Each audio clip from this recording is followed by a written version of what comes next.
Good morning, Raptor freaks. Lexi's here. It's Thursday, and the Raptors lost to the Clippers last night. The Raptors 905 beat the Texas Legends in the second of a game of a back-to-back yesterday also. We're going to be reacting to both games this morning on the stream, and any other stuff you guys want to talk about as far as Raptors related, things like that. Talk about that this morning. Yeah, I'm a little bit late, like maybe a half second late, because it's been a grind. 2 back-to-back games on the West Coast in LA, 2 nights in a row, getting done around like 1:30 in the morning and then staying up till 3, just to watch all the interviews and do all the stuff after the game. It's been a grind. I I don't feel like I've slept enough the last 2 days. But yeah, listen, this game last night, nothing to hold your head about. They're very different games, the 2 games against LA. The Laker game, obviously a sham, a travesty, a crime. And then the one last night, I mean, you can't get upset about it. I feel like, you don't get upset at our team. That's for sure. You can't get upset at Tony Brothers and them because they didn't really do anything wrong because the refs were fine. And you can't get upset because you're playing Kawhi Leonard, Paul George, James Harden, and Russell Westbrook. What do you expect? We saw Kawhi being Kawhi last night. Kawhi is Kawhi. Kawhi is Kawhi. Scotty is Scotty. But Scotty can be like Kawhi, but Kawhi was being Kawhi. He's a machine, as Jack says. We've wondered if the man is like a Terminator, is like a cyborg, because he has no emotions. And that he's just so perfect with his fundamentals and his body placement and the way he holds his body as he plays basketball that he looks like a robot. Yeah, we saw that last night. Very, very good shooting by Kawhi Leonard last night in this game against us. We can't be mad. That's a Hall of Famer right there. 29 points, 10 of 18 for Kawhi Leonard, 3 rebounds, 7 assists, 1 steal, 2 blocks. And then Paul George, 29 points also in 38 minutes. 12 of 22, 5 of 9 from 3, 7 rebounds, 6 assists, 2 steals, and a block. It was the both sides for George that were the issue. Earlier in the game, it was Paul George getting steals. It's Paul George being a pest, in some ways being a bully. And then later on, it was Paul George hitting big threes, hitting big shots, daggers. Yeah, we even got a dagger from our old friend Norman Powell last night. I was like, no, not you, Norman. No, not Norman. Not Norman hitting the threes on us. No, Norman. Yeah, it was like that at times. It was like that. We see old friends, old faces, used to play on our team, kicking our butt.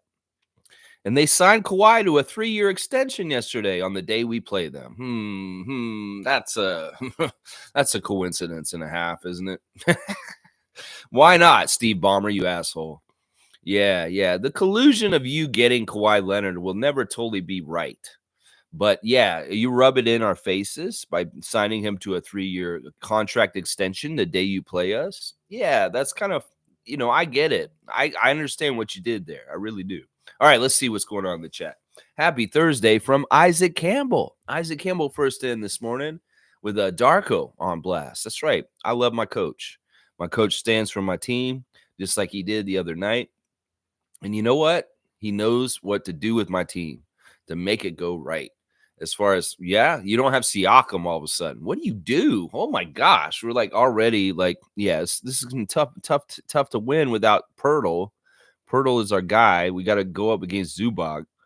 It's just not an easy task. And now you're going to tell me 10 minutes before the game that Siakam's not playing now too?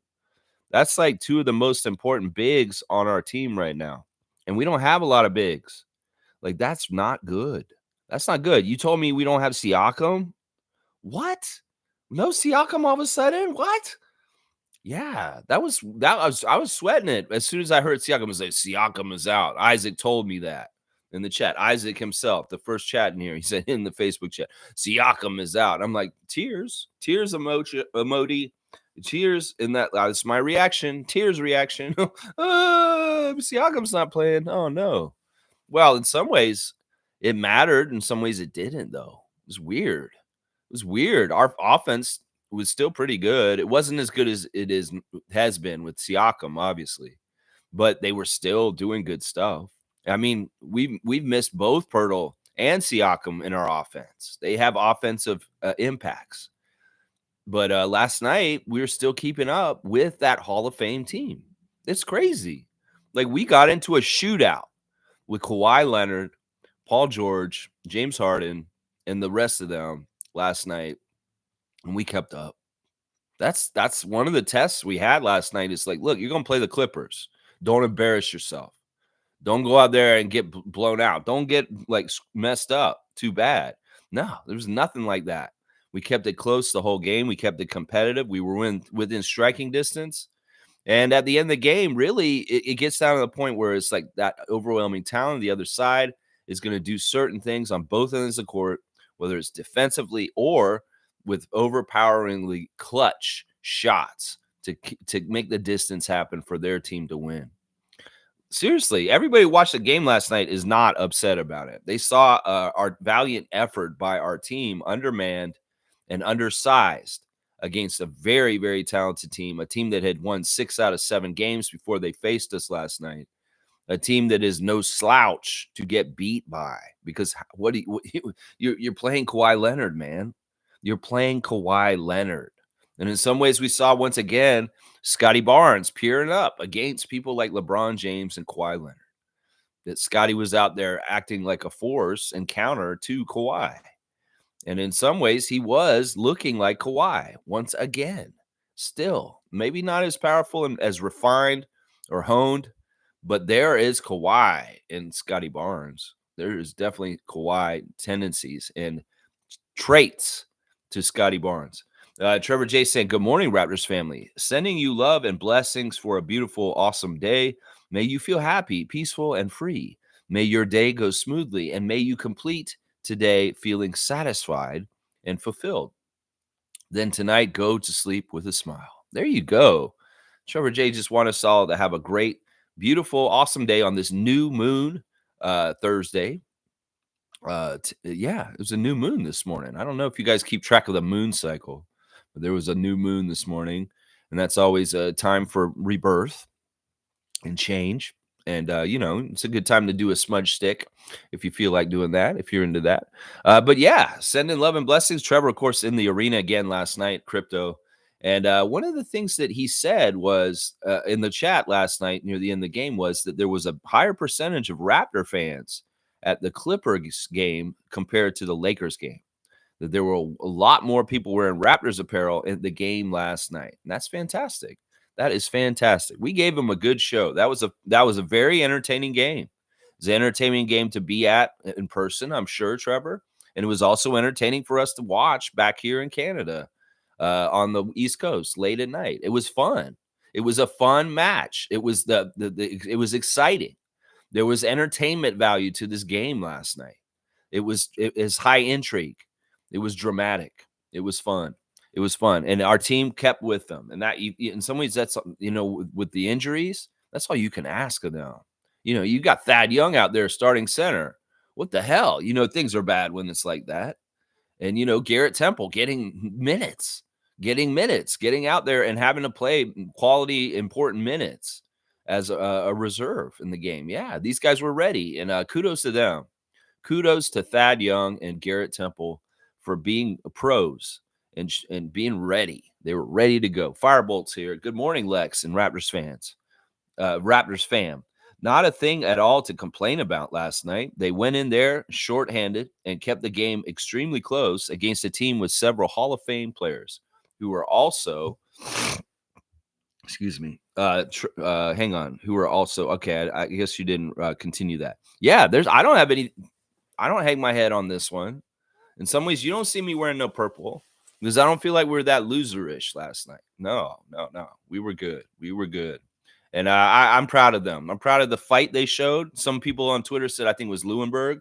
Josh Lewinberg said this may be the game this year the Raptors worked the hardest, played the hardest, played their ass off. This may be one of the games where I've seen them play so hard in this game. And how can you get mad at a team for putting in a good effort?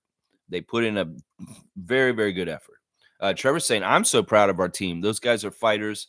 They were missing pieces, but they did not roll over and give up. There were so many Raptors fans in the arena last night. So many Raptors fans. Yeah.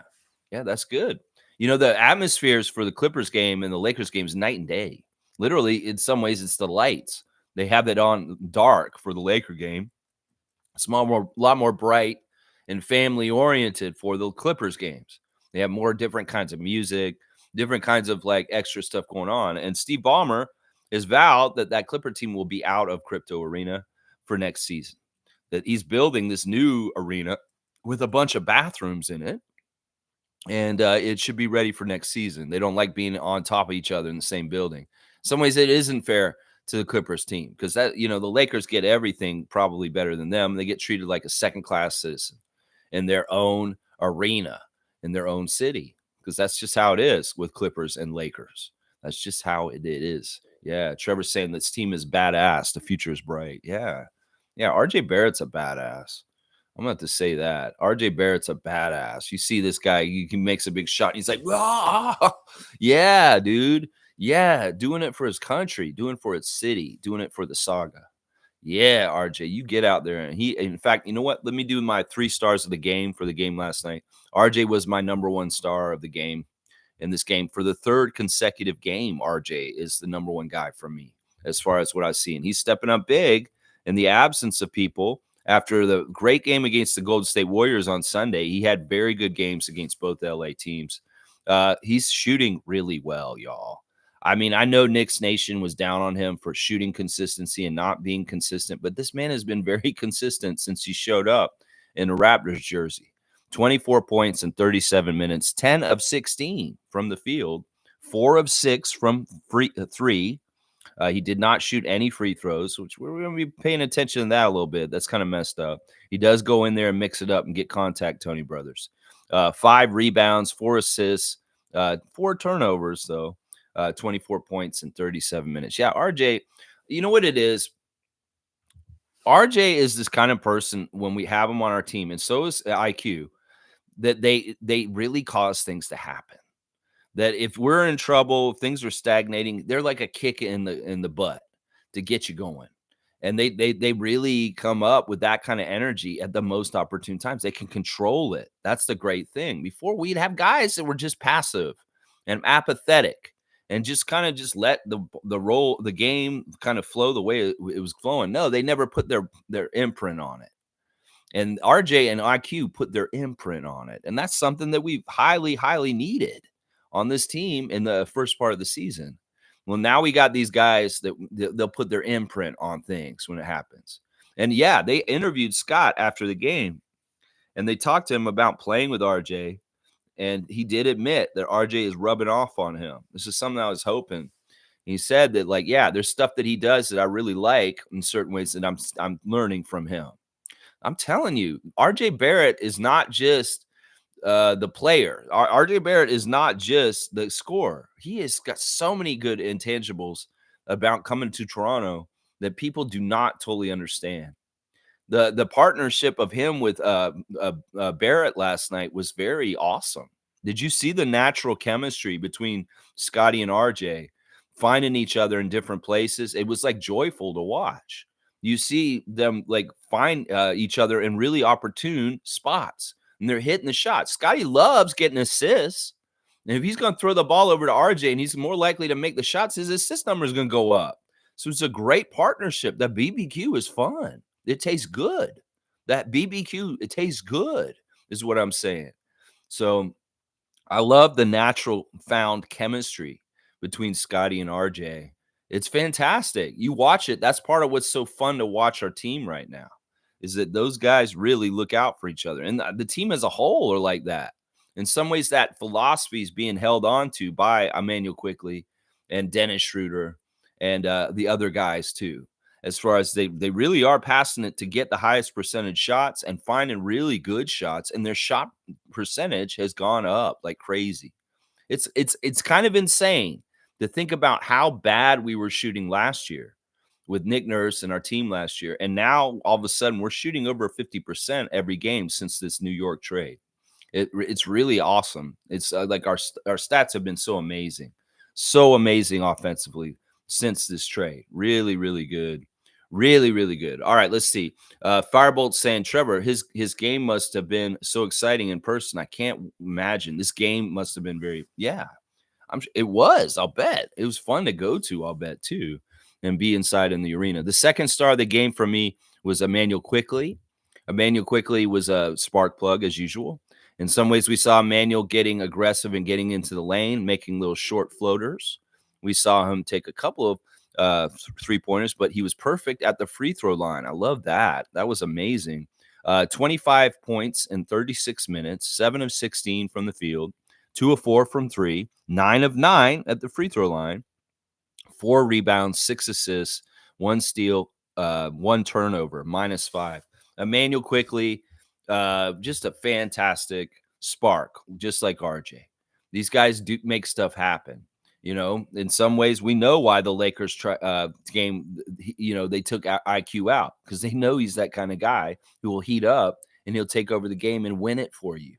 And so in some ways, they had the ref hit job Emmanuel Quickly against the Lakers because they know his capabilities to have an impact on the game to win it. That was a very important piece of what Ben Taylor and those fuckheads did on Tuesday night was get Quickly out because, you'll see him stay in and boom, he's doing amazing things. He's making good things happen. And yeah, Quickly had a very good game last night. My third star of the game is Dennis Schroeder. Yeah, I'm going to give it to Dennis. Dennis was a good scorer. He was inserted into the starting lineup. In some ways, I was like, but he's so good off the bench. I maybe would have started Gary Trent personally, guys, even though I'm such a Schroeder head. But yeah, I like what he did in the starting lineup. He's efficient. 22 points in 34 minutes, 8 of 13, 1 of 5 from 3, 5 of 5 at the free throw line also. Perfect at the line. They shot really good at the free throw line last night. I was really proud of them. 1 rebound, 4 assists, just 2 turnovers for Dennis. Yeah, Dennis was pretty good in the starting lineup. He shot a lot more because, there's no Siakam. These guys, people had to step up and take care of the things.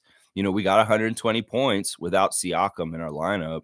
And, that's not easy to do. Scotty was great. Don't get me wrong, but Scotty didn't score as much as normal. He was 5 of 10, 1 of 5 from 3, 1 of 3 from the free throw line, 7 rebounds, 6 assists, 2 blocks, 2 turnovers, a -9. Yeah, Scotty's game just wasn't more pronounced and big enough in some ways. He did a lot of good stuff. He was doing defensive stuff. He was doing a lot of really good team-oriented stuff. So don't get me wrong. Thad Young was solid in starting once again for the Raptors at center. 4 for 5, 8 points, 4 rebounds, 3 assists, 2 steals, 2 turnovers, though. There were a lot of turnovers last night. In some ways, that was something that really hurt us, was not taking care of the ball correctly. Way more turnovers than normal for the Raptors in the game last night. But in some ways, you could say, well, that's because you're playing Paul George and Kawhi Leonard. And it was true. Paul George was really pesky, and he was getting some steals in this game last night. And so was, there's different players on the Clippers that agitate and get balls like kind of knocked loose. So it's just something you're going to have to deal with. They're a very smart, heady team. You got to think about who's on that team and just how much experience. Whenever like Harden or Westbrook are going to the basket, you're going to think they're just going to make the layup because they've done it a million times. They get in the lane, they get penetration, they're just throwing it up. They're going to get the English and the shot right, and it's going to fall in because these guys have been doing this for so long. So there's a certain steadiness and confidence and something about players like Harden, Westbrook, George, and Leonard that just comes with the things that they've accomplished already in their careers. And it's hard to go up against. It really is. In some ways, you know what? I believe the hype that the Clippers are a championship contender. I believe that they could do something this year if they keep their egos in check. Now, the big problem is going to be, are they going to stay healthy by the end of the year? Are they going to stay together and actually produce in the playoffs? Because we know a couple of those guys seem to disappear when the bright lights of the playoffs come around. All of a sudden they abandon the team. And these are the questions that will have to be answered if there's going to be any truth to the Clippers being a legitimate championship contender. Will they get deep in the playoffs, or will James Harden be James Harden in the playoffs? Well, I don't know. I don't know. We'll have to see. They looked pretty good last night. And a lot of it is, the sacrifice of the big four for the Clippers. They really playing for each other and they looking out for each other. It's kind of weird to see James Harden throwing a lob to Kawhi Leonard and he's throwing it down. In some ways, that doesn't seem totally fair. Let's just put it that way. It doesn't totally seem fair at all. Let's see. Trevor J saying, this team is badass. The future is bright. I agree with this completely, man. I agree with this completely. Let's see. Jillian's here. Good to see Jill. Good morning. Good morning, Jillian from Firebolt. And Trevor's saying, yes, it was what? Hang on, it jumped ahead. Let me make sure I don't miss anything. Yes, it was. You could hear all the people who were there for the Raptors. You could hear the Raptor fans. You could see them on the TV too. And at pretty much every camera angle of the crowd, we saw at least one person wearing a Raptor something. And really up close to the court too. It was very interesting. Jill's saying, "I wish you could post pictures, Trevor." Firebolt saying, "Amazing, especially on the road." Yeah, I mean, this road trip's been tough, and it sucks because we've gotten injuries on this road trip. And we've been close in every single game. None of these games have been a disaster other than the Laker game for the railroading. The Kings game, very, very close. And, in some ways we got screwed over in that game a little bit. And then last night, with honor, it was an honorable loss to a very, very supercharged team. And, I'm not going to hang my head about it. I'm not going to be upset about it. It's honorable. What do you expect? We're playing the Clippers, and look at their team. Look at who's on that team. Seriously. Let's see. Trevor's saying we'll be going when they take on New York Knicks in Madison Square Garden next. All right, so the next game for Trevor J's Wild Man Tour is New York once again. He will return to Madison Square Garden for January the 20th matchup to see RJ and Emmanuel come back to MSG as a Raptors. And we get to see OG for the first time in a Knicks jersey against us. That'll be interesting. I wonder if we're going to see OG guarding Scotty. That might be really fun to watch OG try and guard Scott and see what happens with that. Yeah, this is so exciting, is what Jill's saying. Okay. Dana's saying, good morning, everyone. On to the next one. That's right, Utah tomorrow. This is the thing. We can't catch breaks. I'd love to play Utah when they're really kind of lowered and not playing well and kind of messed up.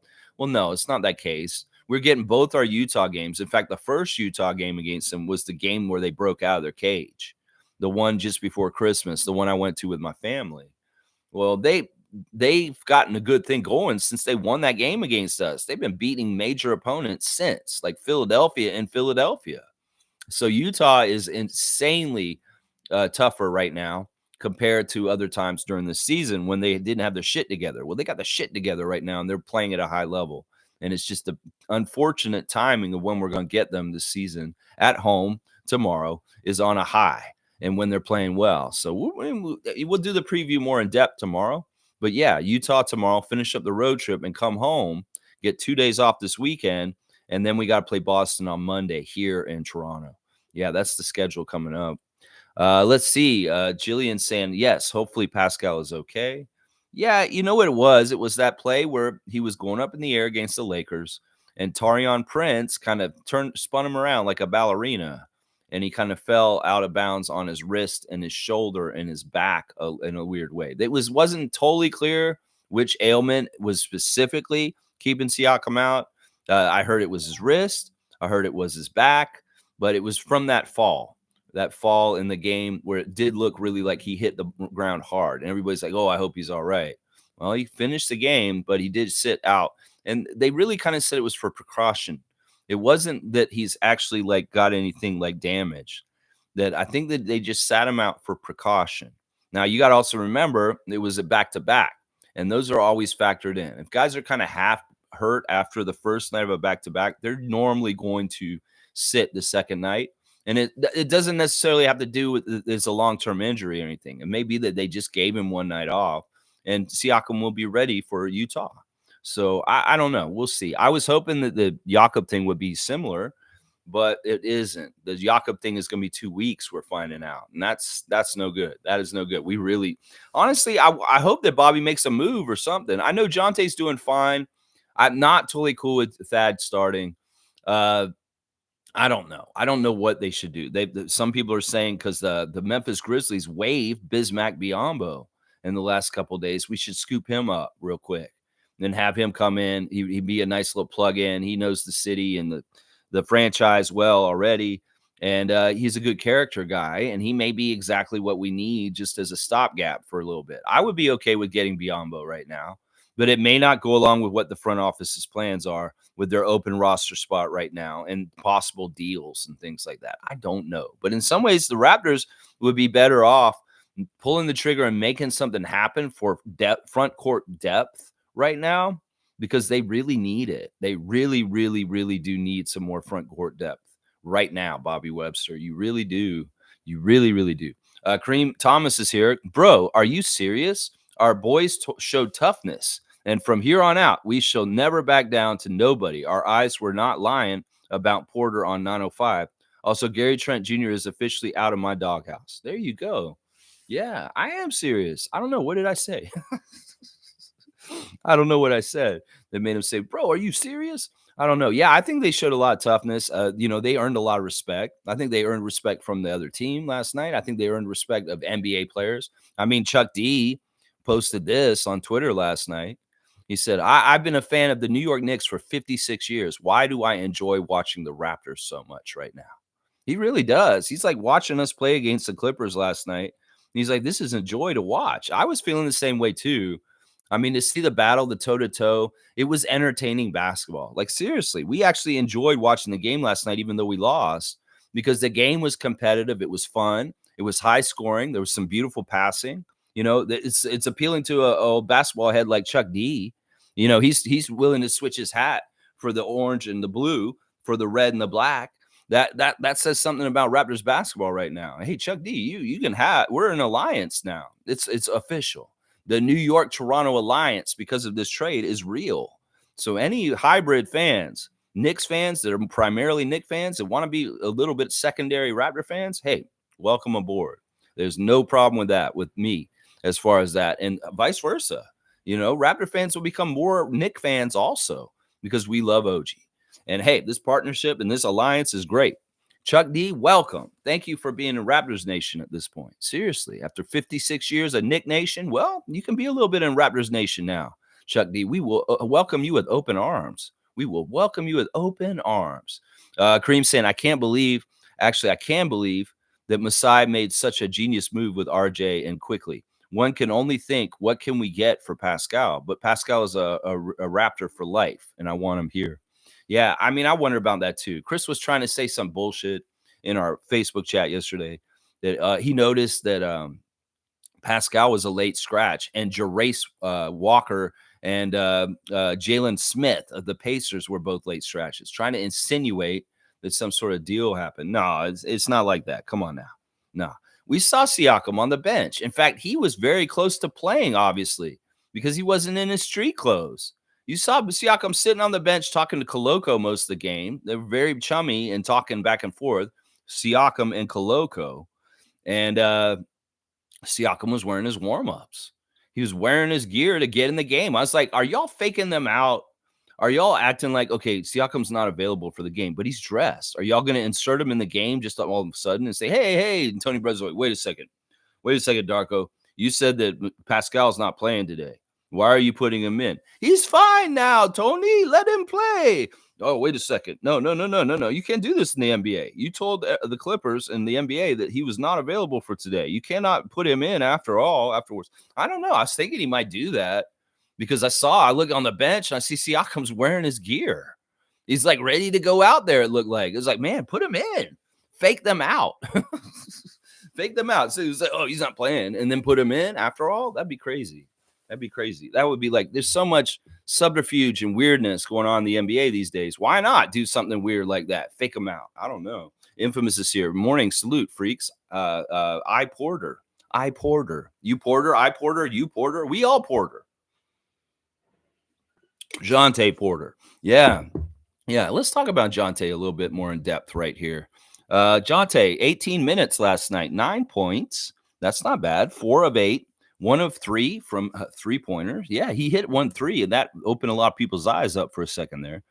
7 rebounds, 4 assists, 3 turnovers, +2. Yeah, the turnovers were bad at times. He looked a little bad, but the assists look amazing also. In fact, Jonte was keying some of the really good runs that we had by finding other people and getting these assists. He was really stirring the drink. In some ways, Jonte was being a very good substitute Jakob Poeltl because he was doing the assists and passing action that Jakob would do as the hub. And it looked good. He wasn't bad at it. He has really good passing chops. That's interesting because in some ways, our team has a lot of good passers. There's a lot of good guys that are unselfish that pass every which way quickly. RJ, Scotty, Jonte, Pascal when he's healthy. These guys are passing it every which way. And Jonte is just another addition to the collection. And he was fantastic. It's fantastic. And he played some pretty solid defense too, considering he was outweighed by Zubac. And he was holding his ground, and he played very steadfast kind of stuff. So good stuff by Jonte for sure. Firebolt saying, in some ways, I can't wait for this road trip to come to close, but they're playing so great. The midnight starts are tough, though, especially when the game's so exciting. Hard to calm down after. That's part of it. Even Matt and Jack were talking about it after the Laker game, so worked up because of how it went down that they had a really hard time going to bed after that game the night before. Yeah, I think a lot of people had that problem. And we had an interesting day yesterday because we were a little tired. And then, boom, we had to do this whole thing again. The marathon of 4 Raptor games in 2 days, 2 back-to-backs on the same day. Texas Legends and the Raptors 905, 2 games in a row, which they won last night. That was the only game we won out of the 4 games, which was fantastic. Marquise Noel being a badass, being my number 1 star for that game. He was awesome. Honestly, Marquise Noel showed some good stuff last night in the 905 loss, or 905 win. Sorry, I should say win. The 905 win. Marquise, 25 points in 33 minutes, 8 of 15 from the field, 5 of 8 from 3, 4 for 5 from the free throw line, 5 rebounds, 9 assists, 4 steals, 2 blocks, 2 turnovers, a +14. The highest plus minus on the team. Marquise Noel, the littlest guy on the court, doing the biggest things. And really, the 9 assists, fantastic, 25 points. The thing is that Marquise, in the game last night, started taking over as the scorer. He just said, I'm going to put y'all on my little broad shoulders, and I'm going to carry us. And he started hitting very important threes. He started attacking the basket and making layups in very crucial times that kept the Raptors 905 ahead of the Texas Legends. And it was fantastic. Grady Dick did not play in this game. He had a forearm contusion, so he was in street clothes. So he did not play in this game, just so y'all know. But Justice Winslow came back, and he was my second star. Justice Winslow having an immediate impact on the Raptors when he comes back into the lineup, and he's available. 20 points in 26 minutes, 8 of 14, 2 of 3 from 3. He hit his only free throw, 6 rebounds, 3 assists, 1 steal, 2 blocks, 4 turnovers. But the thing is, Justice Winslow brings a tenacity with him when he's out there, an experience, and the defense for the Raptors 905 is just way, way better with him out on the court, because in some ways he's coming out there and being a barrier to people to just go in there and easily score. No, he's not letting them do that. In some ways, he's physically out there making an impact to make it harder for the other team to score, whether it's just agitating, doing Charles Oakley kind of stuff. And yeah, I'm proud of you, Justice. I'm glad you were back. We needed you back. And in some ways, without Justice Winslow last night, the 905 aren't winning. It'll be exactly like the game that Kareem went to the night before, where they just need some sort of defense. Now, there was a player for the Texas Legends that did not play last night because he got hurt in the first game, and he was somebody who really dominated us. So in some ways, there were a couple of reasons why we won last night with the 905 is the return of Justice Winslow, and also the absence of one of the legends on the other side. My third star of the game for that game is Mohamedou Gueye. Mohamedou is fantastic. He's just all over the place. In fact, last night, he showed signs of being like Chris Boucher in G League. Chris Boucher was one of the most dominant players in G League history. I don't know how many Raptor fans actually realize this, The year that Chris Boucher won the MVP and the Defensive Player of the Year in the G League, he was dominating that league. And Mohamedou is showing signs of that kind of domination in the G League himself with the same body frame. 9 of 16 from the field, 18 points. He missed both his free throws in his only 3-point shot. 11 rebounds, 2 assists, 3 blocks, 3 turnovers, 5 fouls, plus 7. Yeah, Mohamedou, just at times, he just looks like he really doesn't belong in the G League, that he is a full-fledged NBA player, just like Jonte. And he's just really exciting and fun to watch. He's a high flyer. He's got such a long wingspan, and he can get to blocks so crazy, and he can also make really good wild shots in the lane. And he's good at finishing. So he's my 3rd star. My 4th star is Javon Freeman Liberty. A little bit more ethical game, even though he got 40 in the game before. He was a little bit more down to earth and a little bit more looking for his teammates in this game. 21 points, 9 of 21 shooting, 1 of 4 from 3, 2 of 2 from the free throw line, 7 rebounds, 5 assists, 2 steals, 1 turnover, a plus 5 for Javon Freeman Liberty, who, yeah, he was, listen, they're just plugging away. They're doing what they're trying to do in the G League regular season. And now they're 2-5, and they beat one of the top teams in the league yesterday, the Texas Legends, who were like 3rd in the other division on the other side. So, yeah, not an easy game, but they took care of business. The Legends are a very good G League team. Let's just put it that way. Kevin O'Banner is my last star of the game, another starter who played pretty solid. 9 points, 4 of 7 shooting, 1 for 1 at the free throw line, 7 rebounds, 1 assist, 1 block, 1 turnover, but a plus 13, having a winning impact on the game. That's important. Drake Jeffries, honorable mention, hit some threes early to get the game going for the 905, but just 11 points in 28 minutes, 3 of 11 from 3. He took a lot of threes. But he made a couple of them. Anybody else that I should talk about? Omari Moore had a couple bright spots in the game here and there. Something's weird with Miles Burns. I feel like Miles Burns is has got some sort of attitude problem, and it's holding him back because he's a very talented athlete, and I would think he'd get more minutes, but for some reason, Eric Curry's got him in the doghouse. I don't know. Maybe Miles Burns is just this guy who's not respecting Eric Curry, and his minutes are reflecting that. Daryl Morcell, 17 minutes, 6 points. Normal Daryl Morcell stuff. Yeah. 905 winning yesterday. Fantastic stuff. Love seeing 905 get a win, and Marquise Noel leading it and leading the All-Star votes for the G League. That's a fantastic development. In fact, Marquise said this yesterday. It's hilarious in his interview after the game. I didn't even know that there was an All-Star game for the G League, but I'm pleasantly surprised, and I'm very pleasantly surprised to hear that I'm leading all vote getters in the G League All-Star voting. That's a fantastic thing. So y'all keep voting. If you're voting for G League, he is getting a lot of votes, and it may be because of his tournament stuff that he did with Kansas State last year. People just like the underdog, and they want to see him. He's entertaining. He makes sense. He should be an all-star at the G League thing, and he will be because he's so far ahead of everybody.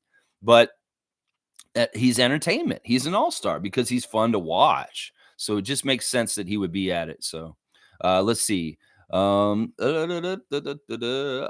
saying, sorry, I'm filling up the comments, but I'm fucking ecstatic on what we got brewing here. All we need is more raps, and this team is going to move mountains. Porter is a stretch 5, and Coloco better not be comfortable. Yeah. Coloco, man, I just wish you would. It's frustrating. There's certain things that are frustrating. In some ways, we've been very blessed this whole season with health, and now we're not. It's crazy. We had really good injury-free, and now they're really hitting in a really bad time where we really are in bad place. And not having Jakob, and hopefully we will have Pascal back as soon as possible. It's a little scary. I'd like to get Jakob back as soon as possible. I don't want his ankle to be a problem for too long. In fact, if he can be back before 2 weeks, he heals really quickly. That'd be great. That would be really, really good. Fiercely saying, good morning, fam, and happy Thursday. Kawhi's a menace when healthy. Whoa. Paul George playing to also get an extension. Laugh out loud. I won't hate. They played well, but we kept it close. I enjoyed it. Yeah, it was kind of fun to see RJ up against Paul George. That was kind of the matchups. It was like RJ on Paul George and Scotty on Kawhi. And yeah, it's fun. Scotty's enjoying this. He's getting to play a lot of like his heroes from when he was a kid, and getting to go toe to toe with them and battle with them is a lot of fun. In fact, you can tell Scott's really enjoying the competition, the basketball that's going on in the court. It's a lot more fun because our offense isn't as stagnant as it was last year or most of his Raptors career. It's opened up, and it makes things way more enjoyable as a player when the sharing the ball and the good stuff and the vibes and those kind of things are happening. And RJ and Emmanuel, thank you for coming in and helping this to change like this. It really is their professionalism, their aptitude, and their willingness and their drive to come in and have an impact right away as new teammates that is having this kind of effect on us scoring and being aggressive at the beginning of games, with our offense being much more capable and scoring more efficiently and not going stagnant at hardly ever. It really isn't going stagnant, which is good. Let's see. G saying apparently the Clippers commentator said that this is the most exciting game they have seen this year. There you go. Everybody enjoyed it. Chuck D enjoyed it. Raptors Nation enjoyed it. The Clippers announced team said it was the most exciting game the Clippers have had this season. That's awesome. I mean, seriously, that means we were toe to toe with them. That's like they're the old prize fighter. Maybe they're closer to retirement than like the beginning of their career. And we're the young upstart. We came in there and we have talent. And we came in there and we took their Hall of Famer style of fighting and we went toe to toe with them. We went all rounds and we just barely lost them, maybe technical knockout. And, they have to look at us and nod and say, wow, that was a really good back and forth. It was competitive. It was not a blowout. It was very much a toe to toe. Like, what did they say? How many lead changes last night? There were like 36 or something. It was crazy. The amount of lead changes in the game last night, the ties. So, yeah, that makes it very competitive and exciting. Jill's saying back spasms are horrifying. Infamous is saying Jonte Porter had definitely solidified a spot on this team. His IQ is off the charts. He can play the 4 and the 5. This also shows how important Yak is. I believe we won both games if Yak was playing. Yeah, it's good, easy to think about woulda, coulda, shoulda, but it's a true thing. In some ways, he would have some sort of winning edges that may put us over the top in these close games with the Lakers and the Clippers the last 2 days. I think that your point's spot on, Infamous. I think it is. G saying this was without Pirtle and Pascal. The future is bright. That's right. That's right, Tim Buck 3. The future is bright. You got to wear your shades. Cowboy saying, good morning, Lex and Rat Freaks. Bam. We are going to be all right. We're going to be all right. Yeah, I believe that too, Cowboy. I really do. I really, really do. It's talent. It's fun. It's exciting. New era of Raptors is. I look forward to games. I'm not dreading the Utah game. I'm not dreading playing the Boston Celtics on Monday. I want to see them. Oh man, it's just too bad. Pirtle's probably going to be hurt, and that'll it's going to be tough, man. Okay, Fiercely saying no Siakam or Jakob, and we kept it close and competed. I was nervous from their absence, but we did well. Jonte Porter was good. RJ and Emmanuel, so refreshing to have people hitting their threes.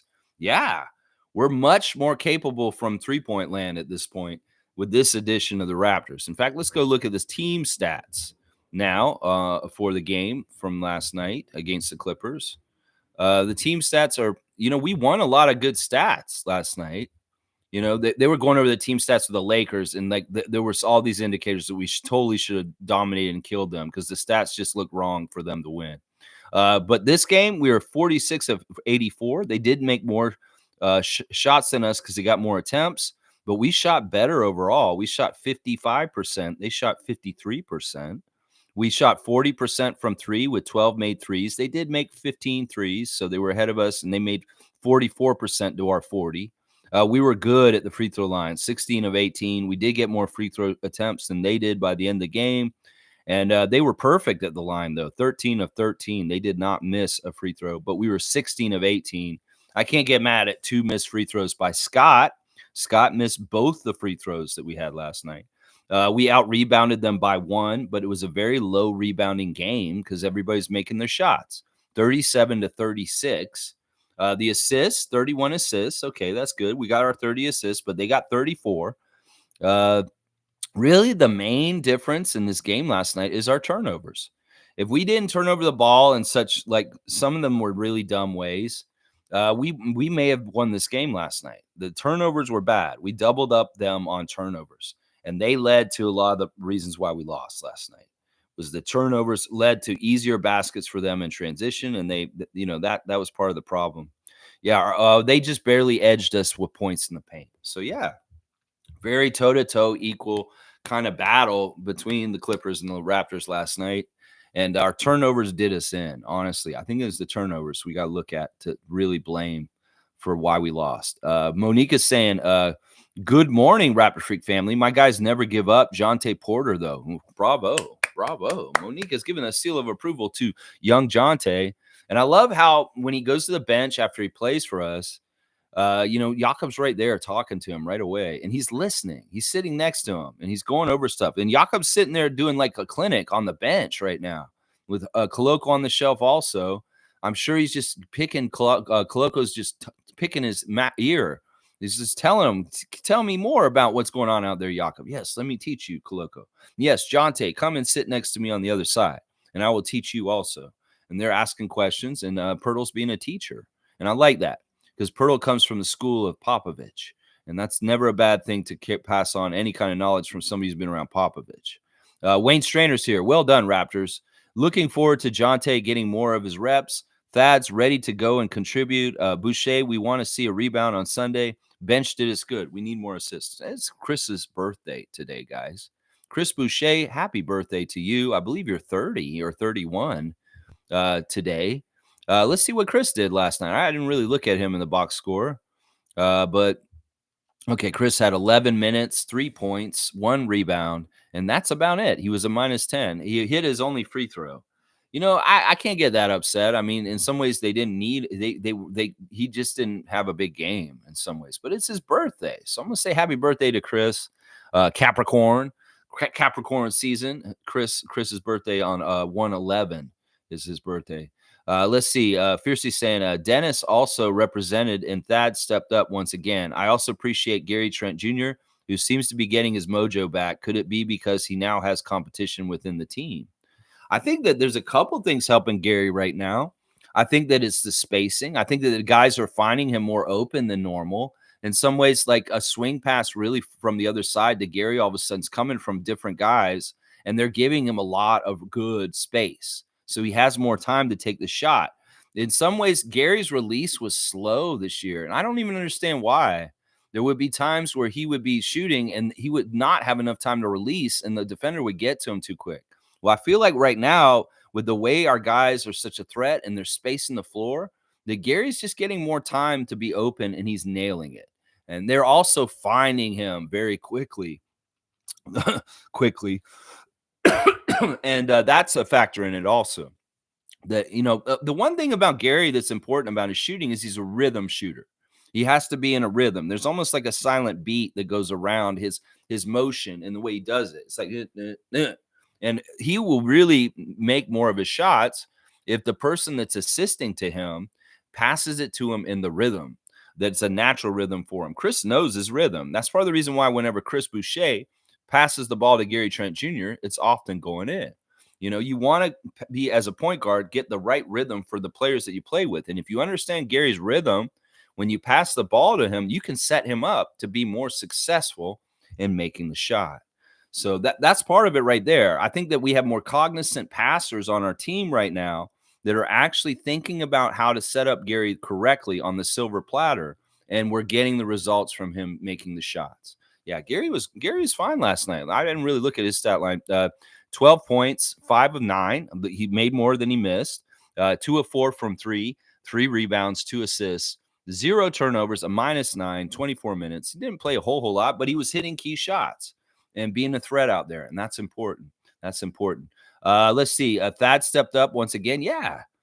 Thad's showing why he's getting paid in the NBA $8 million, because he's still a good NBA player, and he played fantastic. He was, it's nothing overpoweringly great, but it's solid, and it's good enough for what we need right now just to keep things going in the right way. So, Thad Young, kudos to you. and staying ready and staying, really solid and playing 2 nights in a row on a back-to-back.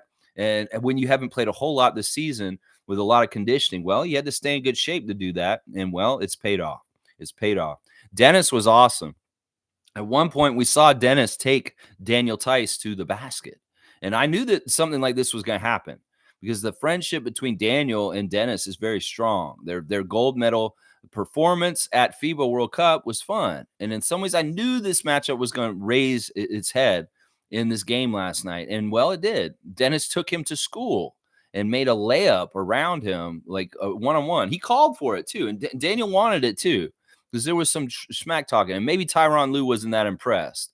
But they cleared the lane. Everybody got out of the way, and they let Dennis break him down a one-on-one, and he went around him and laid it up around him. That was awesome. That was a fun thing to see. G saying Scotty kept grabbing his groin area and walking a bit janky. He may have some sort of injury, but could also be fatigued from taking on the bigger defensive role without OG here now. Yeah, that's something that probably in some ways OG's absence is like really Scott's happy about that aspect of it, is that he gets to take on more tougher defensive assignments.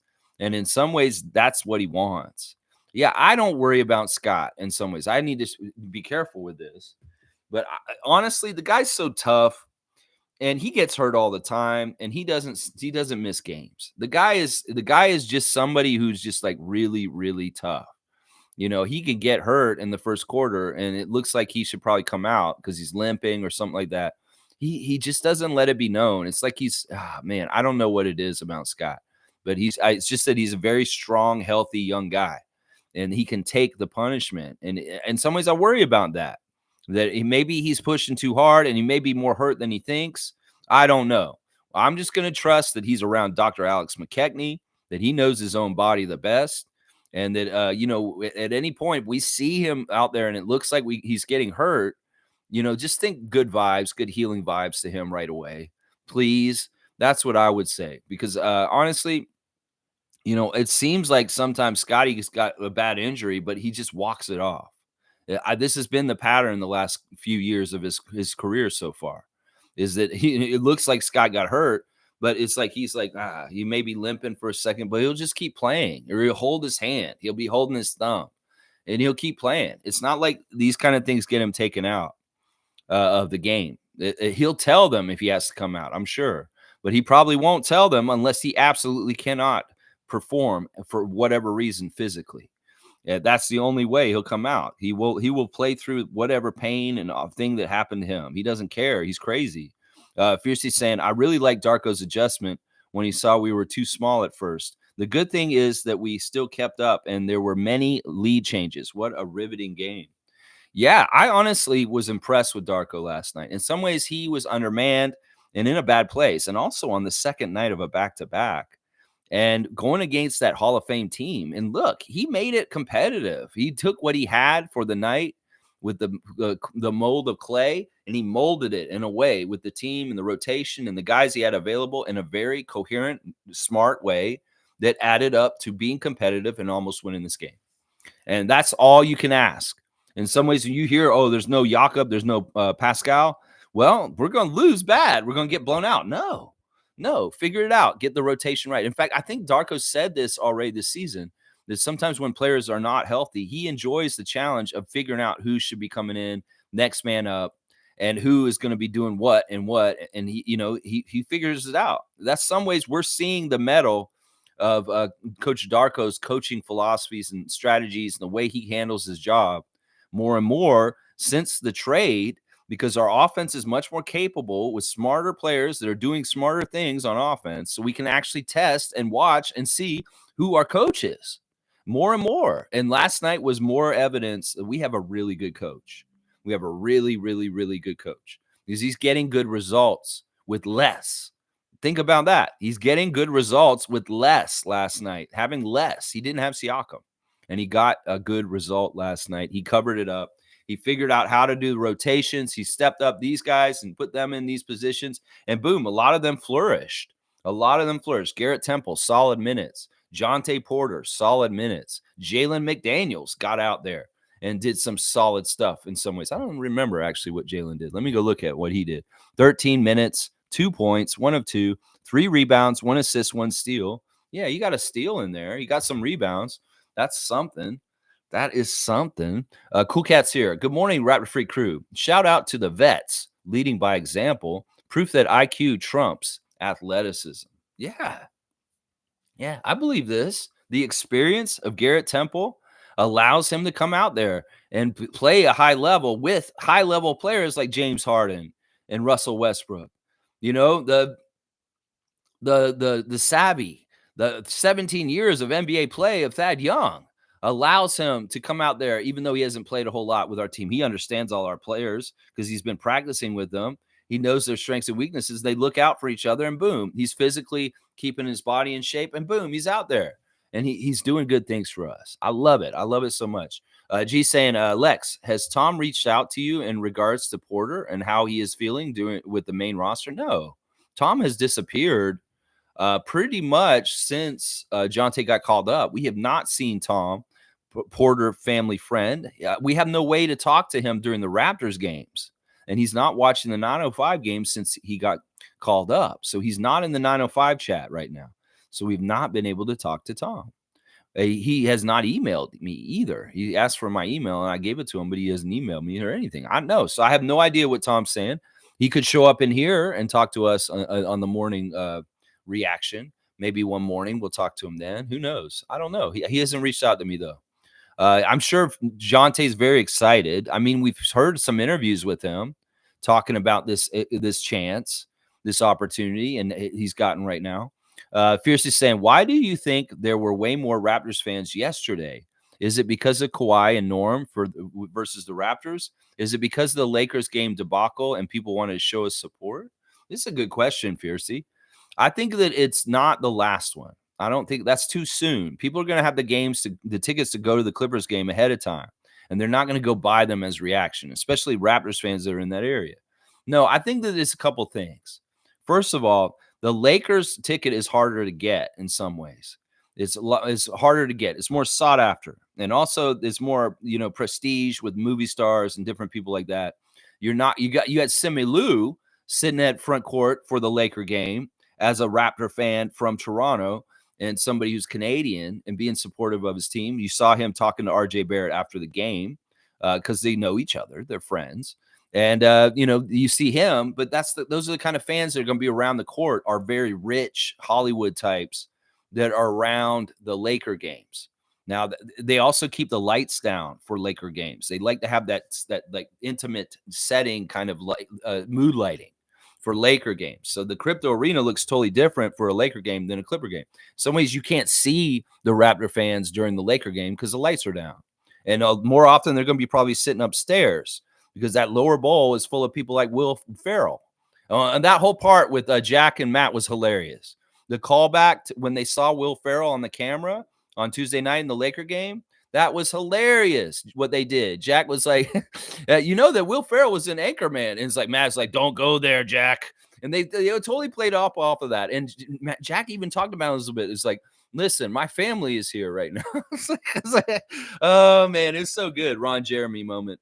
And they did a callback to it because Will Ferrell was in the crowd. Of course, Will Ferrell's been at a couple of our games over the years. I don't know why. It's like he's always rooting for the other team against us. There was a game, I guess it was Utah. I think he was at a Utah game where we were there. It was Utah or Portland. Maybe it was Portland. I think he was at a Portland game, and he was sitting there, and he was messing with our bench, remember? He was sitting right next to the bench. He was like making faces at them and talking crazy stuff to them during the game. Yeah. That's the thing. You got Will Ferrell and Simi Lou down near the court, so you're not going to see as many like traveling Raptor fans. And the Clippers crowd is more like family oriented. It's more like our crowd in some ways. Our crowd's kind of a hybrid of the Lakers and the Clippers. We do get Hollywood kind of people up front, but it's more family oriented, like family party kind of style kind of game, Clippers games. So that's part of it right there. There are a lot of Canadians in LA. There's people that root for the Blue Jays that go to the Angels games. There's people that go to the Clippers game that root for the Raptors because there's a lot of Hollywood people that come from Toronto and go there to try and fulfill their dreams as actors and writers and directors. So that's part of the reason why there's a lot of Toronto fans in LA, is because there's a lot of creative Canadians in Hollywood kind of stuff. And that's part of the reason why you might see some of them there too, also. But yeah, it's the ticket. It's the ticket. In some ways, it is Kawhi and Norm, I'll bet too. In some ways, it may be partly them too. Yeah.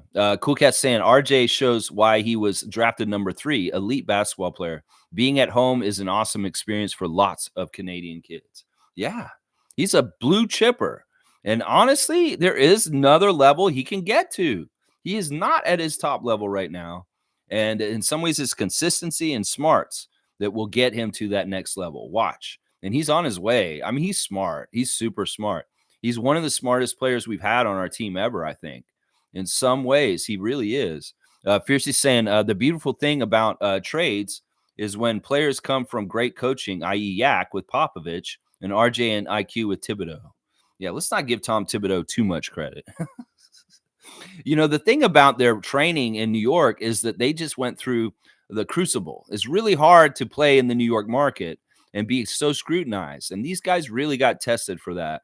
And in some ways, they're laughing now that they're with Toronto because they got really more of a path to be successful and not be hindered in failure. They're going to be successful more often than not. And the criticisms will be different with them. It'll be more like, why didn't you make this one shot on this game? Because we needed you to make this clutch shot at this moment. You just missed it. It's not going to be about their whole general play because they play really good, these guys. Infamous is saying RJ definitely has that dog in him. He doesn't back down from anyone. No, he doesn't. No, he doesn't. That may have been a part of the list. Bobby and Masai were looking at, well, is this going to add dog factor to our team? Yeah, it is. Yeah, it is. You see how RJ fights. We see RJ's passion. We see RJ, he gives a shit. And just imagine if he's coming here to play for his favorite team when he was a kid, the Raptors. Yeah, he's going to have passion for playing for us, and he does. He does. There's nothing false about this. This is not lies. RJ hits different because he plays for his home team. That's just how it is. That's just how it is. Cowboys saying fiercely, are you in Cowtown? Are you in Cowtown? What's Cowtown? Randolph Phillips is saying, blessings, beloved Raptor Freaks, most informative gang. We are given life to live to its fullest, making the best of every waking moment. I am believing for a speedy recovery for everyone who is sick. There you go, Randolph Phillips. Please heal the ankle of Jakob Poeltl as quickly as possible. Whatever Siakam's dealing with, fix it too. Please, I'm with you. And anybody here that's listening to me right now, Raptor Freak family, if you have any ailments also, we are wishing you a speedy recovery from me and Randolph Phillips, beloved Raptor Freaks. And yes, blessings to Randolph Phillips and his family and all the other Raptor Freak families also. Milbester's here. Good to see our New York friend, Milbester. Let's see what he's saying this morning. Good morning, Raptor Freak. How is your day going? It's pretty good. It's pretty good. It's Thursday. It's snowing again this morning. Lakers crazy win over Raptors. Yeah, you can call that a crazy win. You guys had that game. Did you see OG's crazy game? Best game as a Knick, 23 points, 16 points in the first quarter, a couple of threes. Yeah, I was proud of OG for doing that first quarter with 16 points in the first quarter. That's fantastic. And he really is adding up to winning for you guys. And you see what kind of player he is, the impact he has. And you can kind of understand why we were so difficult for y'all to beat for many years in the years leading up to before you had OG. You would see OG come up against y'all, and he would shut down guys like RJ Barrett and Julius Randle. And, well, now you understand a little bit better from having him on your own team. Exactly the intangibles and the amazing effect that OG Anunoby can have for your team for winning. So, yeah, enjoy it. Enjoy it, Milbester. We were proud of him. Some of the Raptors celebrating OG's performance the other day, Chris Boucher in particular. Yeah, I can't hate on this. I cannot hate on this at all. We're proud of OG and his success with you guys, but don't call him OJ. Don't call him OJ. He's not OJ. All right, let's see. He's also saying Knicks destroyed the Blazers. McBride, Grimes did well too that game, but OG. It's not OJ. And if you really want to get it right, Milbester, you really want to respect Anunoby, you put O.G. You want to do it right. You want to say it correctly. You want to have respect for him. You put O.G. It's not O.J. Simpson, guy. Come on now. He finally had a 20-point game for us. If his offense can go like this, watch out for us. Big test for us in Dallas versus Luca and Kyrie. Yeah, don't expect this regularly from him. Seriously, you're going to get 20-point games from him maybe every 5 games or so. This is about right for him to come around and get a game like this. But what you've seen from him so far is probably about what you'll see on a night-to-night basis. There are going to be some nights where he gets single digits. There'll be a lot of nights where he gets in the teens. Then there will be a couple of nights here and there where he will be in the 20s. And that's just how he's always been, Milbester. That's the way he was up here in Toronto. Milbester saying 5-0 since the OG trade. See, you spelled it right in that one. I'm going to think you're talking about OJ Mayo if you keep writing OJ in there. Mavs tonight, then Grizzlies before we come back for a 4-game and 5-game homestead later this month before the January 20th Raptors game. Also, the NBA TV deal expires this year. Okay, I didn't know about that. Cowboys saying, good job, Raptors. Not that much foul calls. They don't want to get Coach Darko too mad again. Let's grow, Raptors. The future is bright. Get your sunglasses ready. Now, I'm curious. There weren't a lot of foul calls last night. Did you even feel like Tony Brothers was reffing the game last night? No. The refs were really into this to the shadows. They did not make themselves prominent in any kind of way for that Clippers game last night, and that was by design. They know Raptors Nation is kind of on high alert and watching. Leon Wood was fantastic. I'm going to say that right now. That old ref, Leon Wood, was absolutely fantastic. He was looking out for the Raptors and calling it right down the line. He wasn't giving any favoritism to the older Clippers and their esteem. No, he called it right down the line, and he gave us a really good fair shot last night. So, Leon Wood, kudos to you. You're a great ref. Tony Brothers, I didn't even realize you were reffing for most of the game, and that's a good thing. In some ways, the NBA is doing damage control. I haven't even heard about the fine for him yet. Usually they come out pretty swift with this. But has anybody heard about a fine for Darko yet? In some ways, we have not. In some ways, Joe Dumars has to think about how he handles this kind of smartly. In some ways, Joe, being Joe Dumars, is kind of can see what he's saying. In some ways, he's like, he's kind of got us dead to rights. Man, it is kind of true. Could it be that they're actually investigating the ref crew for the game on Tuesday night instead of fining Darko Rajakovic? And maybe they're going to come out and say, Ben Taylor, you're in trouble because of this. Instead of we can't find the Raptors coach because he was right. And we're actually going to come down on you this time. We're going to do it the other way. We're going to show that you guys aren't above the law. We're going to show that you guys are able to be criticized and punished publicly for getting it very, very wrong. Now, the last 2-minute report's not indicating this will happen because they brought it out yesterday. It was absolute malarkey. It said in it, actually said in it that they missed 2 calls that favored the Lakers in the last 2 minutes of the game. That they missed 2 more fouls they should have called on us that they didn't. Yeah, see, they can write out any kind of bullshit to cover up the bullshit that they did on the court the night before. Yeah, that's why these LT2M reports, they don't mean jack shit. They're just like fictionalized, made up bullshit. It's a lot like a police report. There can be an incident with the police at a convenience store, and, they may do something really wrong to the person outside the convenience store, like put their knee on their neck or something like that, or a little bit of brutality. And, well, the police will go and write the report at the station, and they may leave convenient shit out so that they don't look so bad. That's what that LT2M is to me. It's just like a police report. The police will write anything on there to cover their ass. And in some ways, that's exactly what this is, the L2M. It's a something used to cover their ass. I don't know. I haven't heard about a fine. I haven't heard about anything about this yet. And usually they tell us soon. I'll bet we'll find out today. And I'll bet you that amount may be pretty high. But Joe Dumars and Adam Silver, y'all need to think about this. Because if you come at Darko, it's going to look really bad. And it is going to look kind of like you guys are a cheating league in some ways. They have to really handle this sensitively. Now, it's weird because the mainstream media was putting this on blast a lot yesterday. We saw Darko's face on PTI. We saw Stephen A. Smith opining about him. A lot of people saying that they agree with him. They think he's right, except for the face of Scotty being the face of the NBA. Y'all need to just open your eyes and keep watching, and you'll understand. He's one of the faces. I'm not going to say he's the face, but he could be. Y'all need to watch him rest of the NBA. Y'all laugh at that, People saying, "Oh, you had me all along until you said that Scotty's the face of the NBA." No, he's going to be. Y'all need to really pay attention. He's very good, and he's that kind of level player like LeBron and Giannis.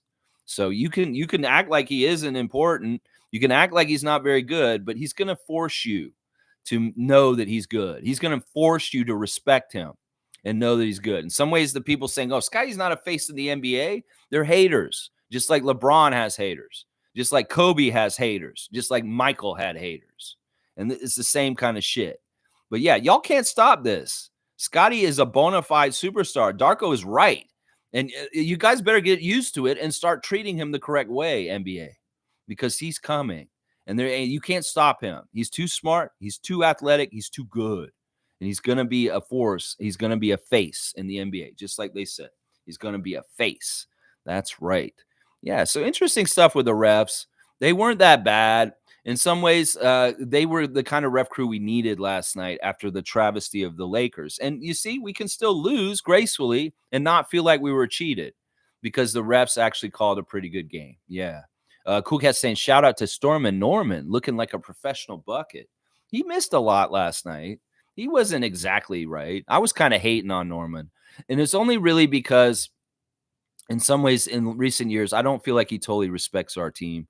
13 points in 27 minutes, 4 of 11. So, yeah, he was all right. He hit that dagger late. It kind of hurt my feelings. Yeah. I was like, Norman, what are you doing? You hurt my feelings making that shot. Monique is saying RJ and IQ continue to get comfortable. Stars of the game and a loss, RJ, IQ, and Dennis. Bonus, if I had one, I'd choose Jonte. There you go. She's giving us 4 stars. And Jonte Porter is the 4th one. Pale Poppy saying, I hope the Clippers never win a championship. You know, that could be very likely. It could happen. I mean, they still haven't won one ever. And they, like, in their whole history, they've had some interesting good teams at different times. You know, they've had different problems. Donald Sterling, you know, different problems in the 80s and 90s. They were really the biggest joke in the whole league. They were really, really made fun of a lot back then. And they've got more respect in the era of the Blake Griffin and Chris Paul. And now this era is a whole different kind of weird era of like superstars. You know, I'm not with you on this, Pale Poppy. If they win the championship this year, I'll be okay with it. They're a team that I will endorse to win a championship this year because in some ways I want to see the legacy of Kawhi Leonard get bigger. In some ways, I want to see, you know, guys like as much as James Harden's pissed me off the last couple of years, in some ways it would be hilarious to me if he finally did win a championship. And these other guys out east don't have one still. In some ways, that would be really funny to me. So I'm not totally with you on this. I don't like Steve Ballmer. And in some ways, I don't want good things for the Clippers. But also at the same time, if there's going to be championship contenders and they're going to be in the group, I will root for them because they may be one of the teams that I want to win more than the other teams. You know, Denver was definitely a team I wanted to win last year. And I'm so glad they did because I could get behind them winning their first championship. And it's a similar thing with the Clippers. If the Clippers are going to get far in the playoffs and they're going up against the Lakers, you're damn right I'm rooting for the Clippers. Kawhi versus LeBron. You're damn right I am. If they're playing the Warriors, I'm rooting for the Clippers. If they're playing, let's see, who else? Depends on, I don't know if Rockets, I may go for the Rockets over the Clippers just because of Fred and Dylan. I don't know. But a lot of the Western teams, if there's a matchup, boom, I'm going to be rooting for the Clippers. If they're in the finals against the Celtics, you're damn right I'm rooting for the Clippers. You're damn right I am. Because in some ways, some of the stuff that Kawhi does makes us look good still, too. And that's part of why. Milbester saying Comcast, who owns NBC, is going to bid to get the NBA rights again, which I hope because I was born in 1994. NBA on NBC in the 90s was the best. NBA wants NBC back, and to experience that to begin my 30s is cool. There you go, Milbester. All right. I can't disagree with you. I think that, you know, in some ways, ABC has been horrible covering the NBA. ABC and ESPN have sucked. You're annoying. You do not bring the same good feelings as what Milbester's talking about here. That John Tesh.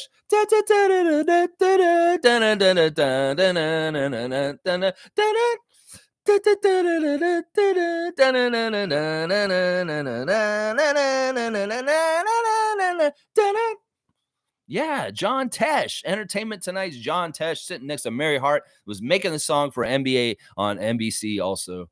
And no, those were the days too. And you know what? That's such an iconic theme I just did. They bring that back and they get a new TV deal with NBC. I'm cool with it too. I don't really like NBC though. I boycott NBC overall because of what they did to Conan O'Brien. They did him dirty with that Jay Leno stuff from like 15 years ago. So I'm still boycotting them for Conan. And I know that makes me a real one, doesn't it? It's like 15 years later. I'm still boycotting NBC for Conan.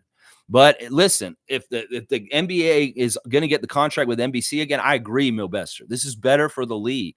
I feel like Disney, the way they've handled it with ESPN and ABC, has been a fail. It's been a fail. And I'm ready for the NBC people to get it back and cover it again. TNT is awesome. Don't mess with TNT. TNT is fine. Ernie Johnson, Shaq, Charles, Kenny. But yeah, let's get ESPN away from covering these games and put them back on Comcast, NBC, NBA on NBC. I'm all about that, Milbester. I'm with you. Pale Poppy saying, I don't want any more championships outside of Canada again. Well, how the hell is this going to happen, Pale Poppy? How the hell is it going to happen? We are 1 out of 30. The chances aren't very good. And once again, we know the odds are stacked against us. Okay, Pale Poppy. Well, you can make these demands, but it doesn't mean that they can be realistic. All right. G saying Harden, 34 years old. Westbrook, 35. Kawhi, 32. Paul George, 33. Our core is so young. When these guys retire, they will be peaking. Our guys will be peaking. Listen, yeah. I mean, in some ways, I don't care about their timeline. I don't care about any of that. You're right. But this is the thing. Forget about those guys on the Clippers. Let's talk about the old heads like Steph Curry, Kevin Durant, LeBron James. All those guys with those guys are going to be retiring in the next few years. And the NBA is going to change. When Darko says the new face of the NBA is Scotty Barnes, he means it. And it's true because they're going to need a bunch of new faces. And Scotty is going to be one of the top 5 best players in the league. And that's what we're saying here, NBA fans that don't believe what Darko said. Oh, I believed everything he said about the cheating. Why even show up if you're already going to decide the Lakers going to win today no matter what? Why even show up? But then you said Scotty Barnes is the face of the league coming up. Whoa, I can't agree with that. Wait, whoa. He's already in the top 10 in statistics for the NBA as a superstar, up there with Luka, Giannis, all those big names.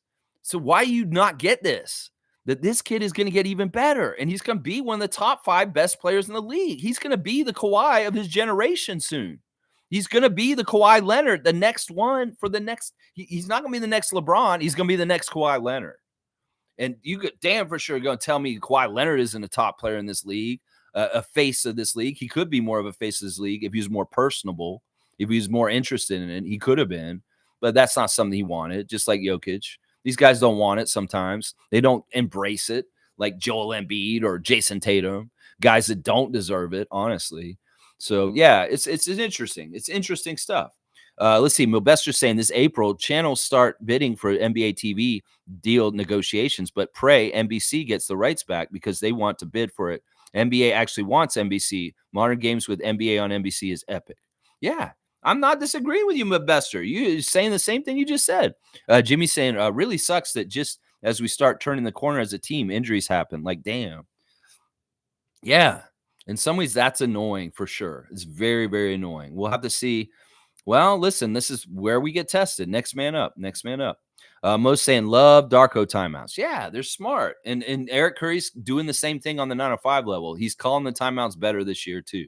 And maybe that was part of the philosophy that's passed down. Nick Nurse late on the timeouts, always letting teams try and figure it out. Oh, I'll just let them play. I'll let them figure it out. They'll get through it. And I like valuing my timeouts that I never use. And at the end of the game, I'll have 4 timeouts that I didn't use at all.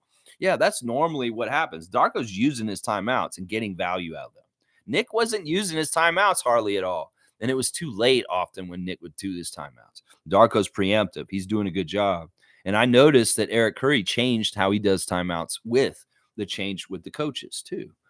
Jimmy's saying, sign Bismack to a 10-day. There you go. Bismack Biyombo. Hello, you are a Raptor again. Please, Bobby, do this. Figure this out. If you're not going to do a deal and fill this roster spot with a new player come from another team, just go get Biyombo right now. Just go and get him for 10 days. Try him out. See if it works right now. See if he can help us. We need him. We need him. Trust me. We need more big guys. I hate this. You guys are playing like Jalen McDaniels and Chris Boucher are like Oliver Miller out there. No, they're not. Two of them together becomes Oliver Miller. And in some ways, we can't be having these guys on the depth chart for centers on our team right now. I'm sorry. We should not be playing these guys at forwards and power forward and center, the 4 and the 5, Jalen McDaniels and Chris Boucher. That's not a good recipe for us. It really isn't. Let's see. G saying Scotty is 22. RJ is 23. Quickly is 24. Gary's 24. Gray's 20. Coloco's 23. Even Pascal's only 29. And Yak 28. There is a 10-year difference between our core and the Clippers core. That's wild. Yeah, and we were hanging with them. We looked all right. Pale Poppy saying Darko's rotations have been very impressive lately. Yeah. Yes, give him some credit. Jimmy saying Darko definitely has been better. He's really grown on me as a coach and a person. Yeah, he got a lot of new fans on Tuesday night. He definitely did. He got fans outside of our fan nation, too. Blackhawk saying, no player needs to be brought in. This team is faster and needs to focus on raising their defense because their offense is great. I'm gonna respectfully disagree. We do need a big. We need another big still. But I do like what you're saying. I think this team is moving faster in some ways without Jakob. Fun guy saying it's enjoyable to watch Raptors now because we actually have offense now with our new players, real offense and not ISO offense that can stall for periods of time during the game. Yeah, we're capable. We're capable. We are kind of have a feeling of confidence. This has not been like this for years. This is weird. This isn't just a change from this season. This is a change from like 2.5. This is a change from like since Mark and Serge left.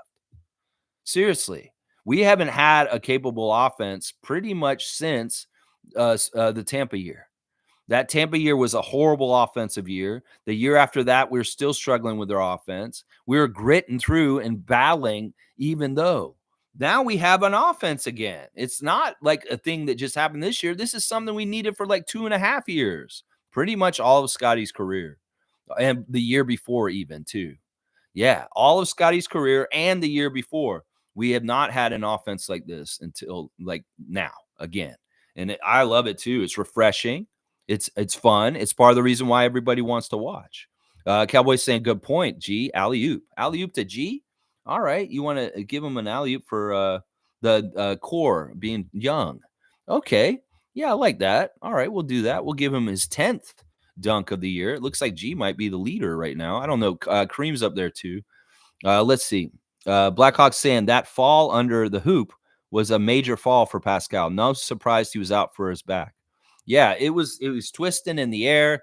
It was awkward on how he landed on his wrist, and he did hit his shoulder too into the ground when that happened. And yeah, Tarion Prince spun him around. He kind of whipped him, and that should have been a call right there, but they didn't call anything weird there. They looked at it and they said, "Oh, it was just a regular touch foul." In some ways that's very dangerous. You undercut somebody or they're in the air and you turn them, you like grab their arm and you spin them. That's so dangerous. And we've been seeing people doing that to our guys, Chris Boucher and Pascal Siakam in the last couple games. It's no good. You can't be spinning guys around while they're in the air. That's not good. Blackhawks saying Jonte will get better. He's a good backup center. Yeah, he's already a really good, solid NBA pro. And he's, as he said in his interview the other day, I can count how many games I've played in the NBA on both hands. Well, actually, it's more than that at this point. I think you've played 15 games in the NBA at this point, Jonte. So get it right, man. You had 11 games as a Memphis Grizzly, and now you played, 4 games as a Raptor now? So, yeah, you've got 15 games. So I don't know how many hands you got. Maybe you have 3 arms. Maybe that's what it is. Cowboys saying, I agree, Blackhawk. I like he's shooting for him and how he plays. He's really great that he's a three-point threat. They really have to come and get him. He's the threat. He fakes it. He doesn't always take it. And he passes the next guy. But when he does kind of shoot it, he's going to make it from time to time and to keep them honest. And it will help with spacing, especially in some ways. That's an advantage he has over Jakob. Jakob doesn't have that part to his game. And Jonte is a different look because of that. In some ways, Koloko is not a good three-point shooter either. And Jonte may be valuable to have around just because of how good a three-point shooter he is as a center. That is very, very good aspect about him. Let's see. Cowboys saying, I read that. Jill saying, now how do we beat Utah? Well, let me scout them this afternoon, Jill, and I'll come back with some ideas on how to do it. I mean, I can tell you from the game that I went to around Christmas that, we really need to watch out for Clarkson. That was the big person who killed us in Toronto when we played them. And Laurie Markkinen, of course, also. And then, we got problems with size right now. We're gonna have to be careful with Walker Kessler. That if we, man, in some ways, like I said, let's get Biombo, please. Bobby Webster, go get Biombo right now, please. Yeah. Good morning to Jill from Cowboy, and good morning to Cowboy. Kevin saying, Lex, would you have made that OG trade if you were only getting RJ Barrett back? You mean straight up like RJ for OG? None of the other stuff is involved. And as far as Precious Achua stays with us and Malachi, no, I wouldn't do that deal. I would not. I do believe that OG was the best player in this deal, and that RJ for him straight up. I mean, it's enticing. In some ways, it's a very interesting question, Kevin. But in some ways, the bonus of getting rid of Malachi and the bonus of getting the draft pick and Emmanuel quickly is too much and is a factor in how this deal got done. I bet you that in some ways, the Raptors may have been offered that deal straight up. And they probably said, no, we can't do it just exactly like this. And that's where the fine tuning comes in. And that's where maybe things like, well, you get Malachi too. And, how do we get quickly? What would it take to get quickly from you too? Because we kind of like him too. Well, let's look at what you got. You know what? Precious looks like he's a pretty good kind of prospect. Maybe if you put Precious in there, that would help. Okay, we'll do a RJ and Emmanuel for OG and Precious. You'll do that? That's not enough. That's not enough. Maybe we need a little bit more too. How about Malachi? We'll throw Malachi in there too. Oh, is he good? Yeah, he's great. You should ask his dad. He'll tell you how good he is. Okay, yeah, throw Malachi in there then. All right, but wait, it's not exactly right for us. You know what? We want a draft pick too. All right, we got this draft pick from Detroit. We don't care about. You can have it. Boom. Maybe it was like that. I don't know. I don't think RJ for OG straight up was ever something that Masai and Bobby were interested in. That may not have been enough. You got to understand the value that was built up in OG the last few years, just how much people were wanting him, all the talk. And as much as RJ is a fantastic player and stuff like that, in some ways it wouldn't have added up to being equal in the right way. Jill saying, didn't know people could vote G League. Yeah, there's a G League All-Star, and Marquise Noel is leading the G League in votes for All-Star. Our Marquise Noel of Raptors 905. That's right. Cowboys saying, no to Kevin. I miss watching Coloco. It frustrates me. Also, everyone, enjoy this beautiful snowy day. Watch your step and drive safe. Let's go Raptors. That's right. Snow coming down on the ground once again here in the 416. Thank goodness the Raptors are out west. That's what I would say. Fiercely saying at Canadian Cowboy, no, I'm not finding Gary quickly. I see what you did there, Lex. Haha. Yeah, it's too easy. When you have players on your team named Dick and Quickly, it's too easy to make really bad dad jokes. It's really, really easy. Cowboys saying, okay, Fiercey, later, Lex and Raptor Freaks. Bam. I got to get this bathroom reno done. Have a safe and blessed day. That's right. If you don't know what Cowboy's doing, well, he's with Tada Services.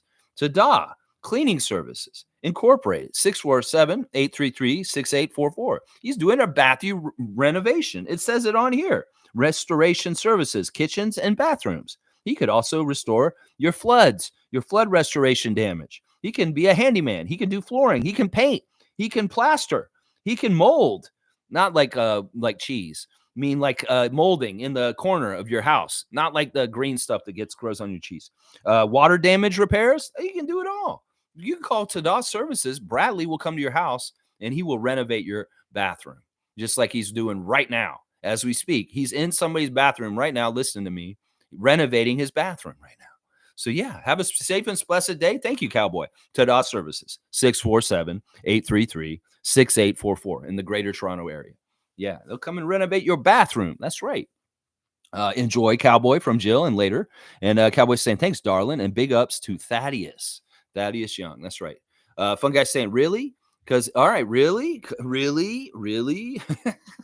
Because it seemed to me like way more Raptors fans were at the Lakers game. I remember watching and going, damn, our players getting cheers. Watch highlights again. Lots of Raps fans at Lakers. Well, there were Raps fans at the Lakers game too. Don't get it wrong. But Trevor's saying from the games, he went to both of them because he was in the building himself, that there were more. You could see more, and even the announce crew said it, that there were more Raptors fans at the Clippers game and the announcing the game. Matt and Jack said it too. Fiercely saying, yes, Lex agreed on how Darko utilizes his resources in the rotations. But the main thing is that they're all playing in a professional and NBA caliber way. That is the main component, in my opinion. Yeah. Yes. That is right. That's the big difference. Our guys are handling things more professional approach.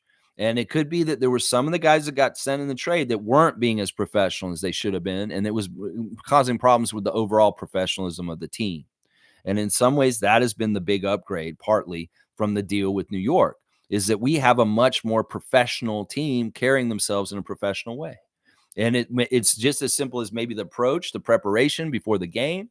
It could be as simple as like we're coming out in the game. We have the mindset to jump on them and attack them right away offensively and get the lead right away. There's all kinds of different ways you can be a professional and think more professionally.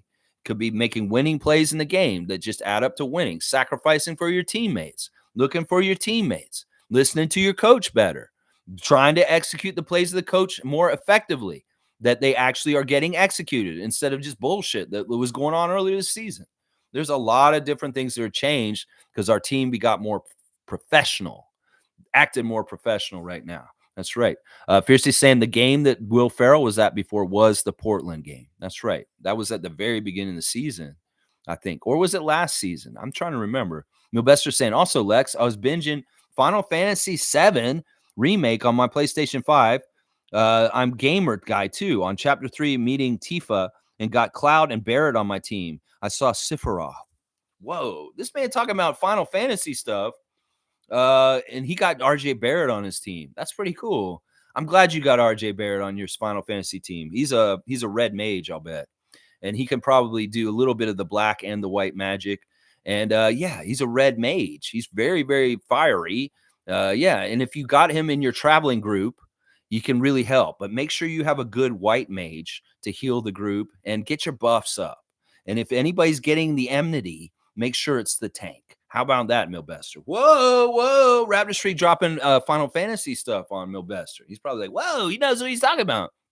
I played Final Fantasy 11 for a while, like a while back when I was married. My wife and I used to play together. We were a gamer nerd couple, and we would go in there in that world and run around and fight little excursions and stuff. So I do know what you're talking about with that Final Fantasy stuff. You're saying Final Fantasy 7. I was playing Final Fantasy 11. So you're playing that earlier stuff. Mugabe is saying, so Scotty is better than Luka, Embiid, Joker, and Ant, Ja, Tatum. Okay, if you say so, Lex. Yeah. All right, let's go through the list one by one, Mugabe. He's on the same level as Luka. Okay. Luka is a face of this league. Scotty will be a face of this league next to him. Okay. Embiid, we know about Embiid. Come on. He's a manufactured product in this league. He's a big baby. He's getting all kinds of free throws to prop up his stats. He did not deserve winning the MVP last year. He is a loser in the playoffs perennially every single year. So, yeah, I would say this. Yeah, in some ways, Embiid is a face of the league for sure. But in some ways, he's a fake face of the league. How about that? Joker is bona fide face of the league. He's the real MVP. He's the best player on earth. Anthony Edwards, I know that's what the people down south are saying. He's the face of the league. But honestly, he's a step below Scotty Barnes. And I will say Luka's on the same level as Scotty, but not Anthony. Anthony's below these guys. In some ways, Anthony is better because of the two big guys with him. He's better because of Mike Conley. He's better because of the situation he's in. In some ways, he's overhyped. He had a very good summer for FIBA, but he is not as a complete player as Scotty Barnes. Scotty Barnes is more like Giannis than Anthony Edwards is. And that's why I would argue he does not belong in this. This is the person that people in South were saying on the media that, oh, no, Anthony Edwards is the face of the new NBA. Bullshit. So what if he's in a movie with Bo Cruz? So what if he was the golden boy on the Team USA this past year? Scotty Barnes' talent is going to rise up, and it's going to be more like Giannis and Luka's and LeBron's, and he's going to blow Anthony Edwards out of the way. Anthony Edwards has certain things. He's not that kind of player. He's more like a DeMar DeRozan to me. than LeBron James, Anthony Edwards. He's more a scorer. He's a classic just shooter, slasher scorer. He's not out there doing double blocks like Scotty did against the Lakers the other night, where he blocked on one side and they blocked on the other side. He's not going to be out there doing that kind of stuff. No. So I can't say that Anthony Edwards belongs there. Ja Morant is a knucklehead. If he get his life together, maybe he could be involved in this. Maybe. Yeah, he's probably a face of the league. Tatum is a bullshit, fake, propped up bullshit person that shouldn't be on this list. They're making him a face of this league. They're making him, but he doesn't deserve it. He hasn't won jack shit. He's failed every single time he's gone somewhere in the playoffs. So, yeah, I believe in Jaylen Brown more than Jason Tatum. So, Mugabe, we could disagree about this. I'm on the side of our guy, Scott. And I'm saying, yeah, he's a face of the league coming up. If it's going to be like there's main guys that are face of the league, it's going to be like Giannis, Luka, Nikola, Scotty, and somebody else. I'll tell you, those will be the faces of the league right there. The guys that I was naming right there, plus maybe somebody else that I'm not thinking of or you didn't put on that list. But it ain't fucking those guys that manufactured those free throw merchants like Embiid and Jason Tatum. Their legends are written by Adam Silver and propped up, just like the Lakers winning the other night. So they're fake. They're fake ass people. They're not winners, and they've gotten a lot of the shit that they've gotten so far in their NBA careers handed to them. Handed to them. Fiercely saying, by the way, I read a comment which I really liked in regards to GOAT conversation. Someone said MJ never needed ref help to win games. You know, in some ways, he had people hurting him too. He did get ref help, though. Let's not be lying. He did get ref help. It's not totally true because he did get favoritism. There were the Jordan rules. In fact, he may have been the originator of superstar treatment. That in certain ways, the NBA and David Stern did say that you can't foul out Michael Jordan, just like they do with LeBron James nowadays. So this isn't totally true. Now, it may not have been as heavy, the manipulation. It may not be as controlling. And Michael really made things happen for himself. But he did get consideration and help because he was Michael Jordan. That's just true. That's just true. But I don't think it's the same level of how much it manipulated it is now. It's not the same as it was then. Mugabe is saying, no wonder they say we rap fans are delusional. Yeah, you're buying their bullshit the other side, Mugabe. I think that you watch a lot of mainstream media from the States. You probably watch PTI. You probably watch Stephen A. Smith. You probably watch First Take. You probably watch a lot of the bullshit down there. So you're falling for their shit. You're getting media programmed. I've talked about this recently on this channel, that you will listen to things said by certain people on certain TV channels and you'll parrot them. And this is one of them right here, because I hear this argument and they're laughing at us about this and they're trying to say we're delusional. No, we're not. They're the ones that are delusional and they're going to find out. Mugabe, you're standing on the wrong side of the line on this one. You really are. Because if you can't understand what Scotty's doing right now and the potential and the growth, then I can't sell this to you because you're not seeing it. You're not seeing it yourself. And well, that's a problem. You're not paying close enough attention. The Raptors have a guy who's going to be a top 5 talent in this league very soon. Scotty Barnes is that guy. You can laugh at me. You can say I'm delusional. You can call the whole of us here delusional, but I believe this. Darko believes it. Scotty believes it. So why wouldn't I believe it? Because I'm the Raptors freak. And Mugabe, this isn't the right side to stand on. The Stephen A. Smith side, the PTI side, they don't watch us enough. They don't understand this. We go to each city and people are seeing what Scotty does in certain things, talent-wise, physically-wise, and they're like, this dude's really good. They understand it. Old heads see it. Chuck D probably watches the Raptor game. He's like, Scotty Barnes is fun to watch. This guy's really good. He's going to be really, really good.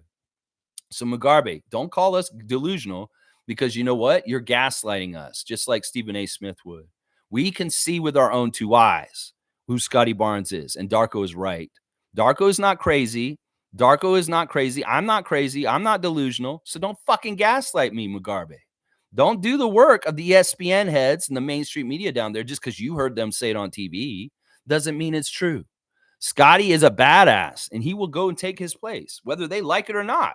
In some ways, they're saying that shit to make the perception hurt his chances to do it. That's part of it. You're just helping them. In some ways, that's not good Raptor freak behavior, is what I'm going to say right now. That really, really isn't, because you're helping them in the perception war. The perception is Scotty is the sky's the limit. He can do whoever he wants. He's gonna make it, and he will. And he's exactly what Darko said. Y'all can laugh at me. You can say I'm delusional, Mugabe, but that's not the right attitude for a Raptor freak. I'm gonna say that right now. Cowboys saying, yes, Mugabe, let's go, Scotty. Yeah, you're saying no wonder they say we're delusional. We're not delusional. Why are you saying that to Mugabe? That's not what you should say to him, Cowboy. Paul B saying, great game last night. We have an exciting team. I think if Pirtle was there, we would have won easily. Fantastic to see Porter develop.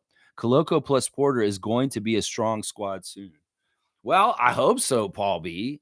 Jeez, I just want Coloco to come back. I'm not getting my hopes up for anything at this point, as far as with Coloco. Milbester saying, my best friend and his older brother played Final Fantasy VII in the 90s on PS1, and he loves original Final Fantasy VII Remake and the actual series. One cool thing about me is I was born in 94, the same year as PlayStation. Okay, Milbester. In some ways, we don't want to go too much into Final Fantasy. I'll humor you on one comment of it, and this is the one I'll say no more. So no more Final Fantasy talk, all right? Please.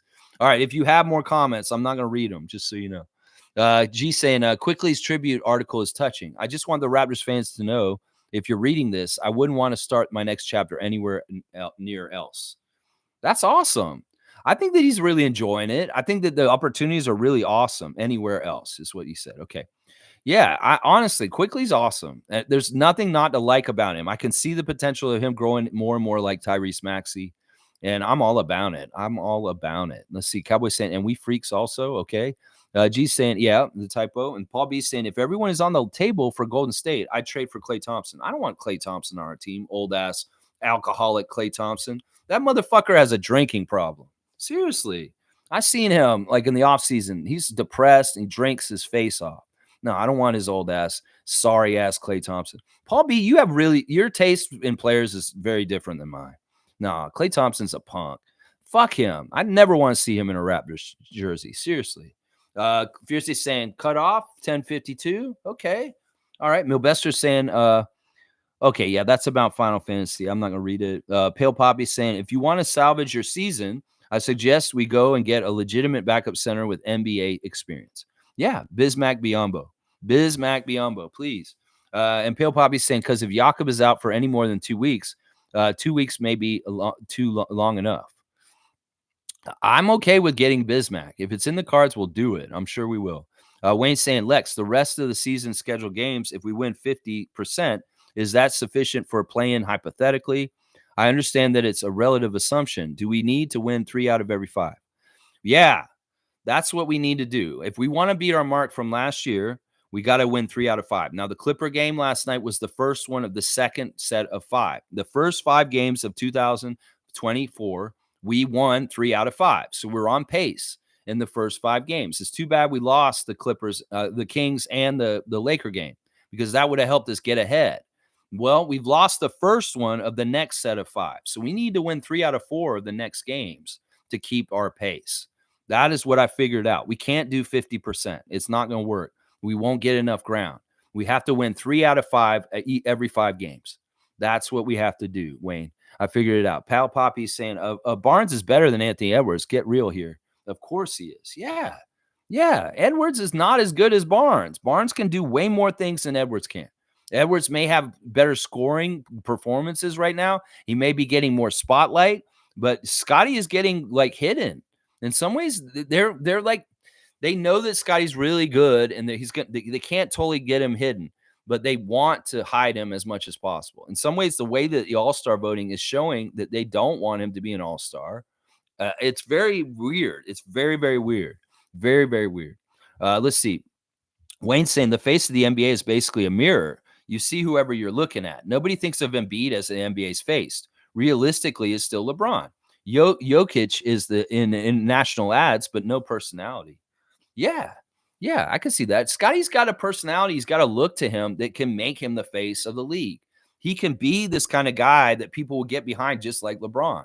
He has that level of talent in some ways, and he has the personality and a look to him that can be very much marketed and made into that. Now, the problem is that he plays for us, and they're not going to push him when he's up here, which is fucked up. And it also shows just how much we're up against in some ways.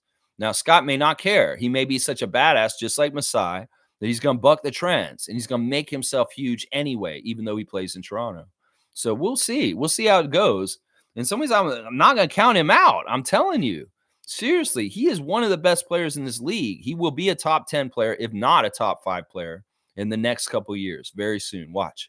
Mugabe's saying, Lex, I see Scotty's play, and he'll be top 10 maybe in the next 3 years, but he's not better than Luka, Embiid, Giannis, Joker, Wembayama, Halliburton. All right, well, I'll break that list down. I said, once again, he's equal with Luka. The stats prove this. Embiid shouldn't even be in this conversation because he's a big dummy and he's a fake. Giannis, yes, he's at the same level with Giannis and Luka. Joker is maybe higher than them. I would say that. Wembayama's too green. He doesn't know what he's fucking doing. He may be better than Scotty eventually. But I think that, the problem is y'all think I'm just saying that he's going to be the best number one guy, just like LeBron. No, that's not what I'm saying. He's going to be a face of this league. That means he's going to be one of the main people that this league should market around as a superstar top level player. And that is true. That's what Darko and I are saying. We're not saying he's the end all be all number one face of the league that's going to take over for LeBron James when LeBron James retires. No, that's not what we're saying. We're saying he's going to be one of the top faces in the league, somebody who's going to be a superstar that deserves superstar calls. That's what Dargo is saying, and that's all I'm saying too. People can laugh at that, but that's part of them laughing at the whole idea of us getting foul calls. In some ways, that is part of propping up the status quo to say the Raptors don't deserve foul calls because Scotty is not a face of the league.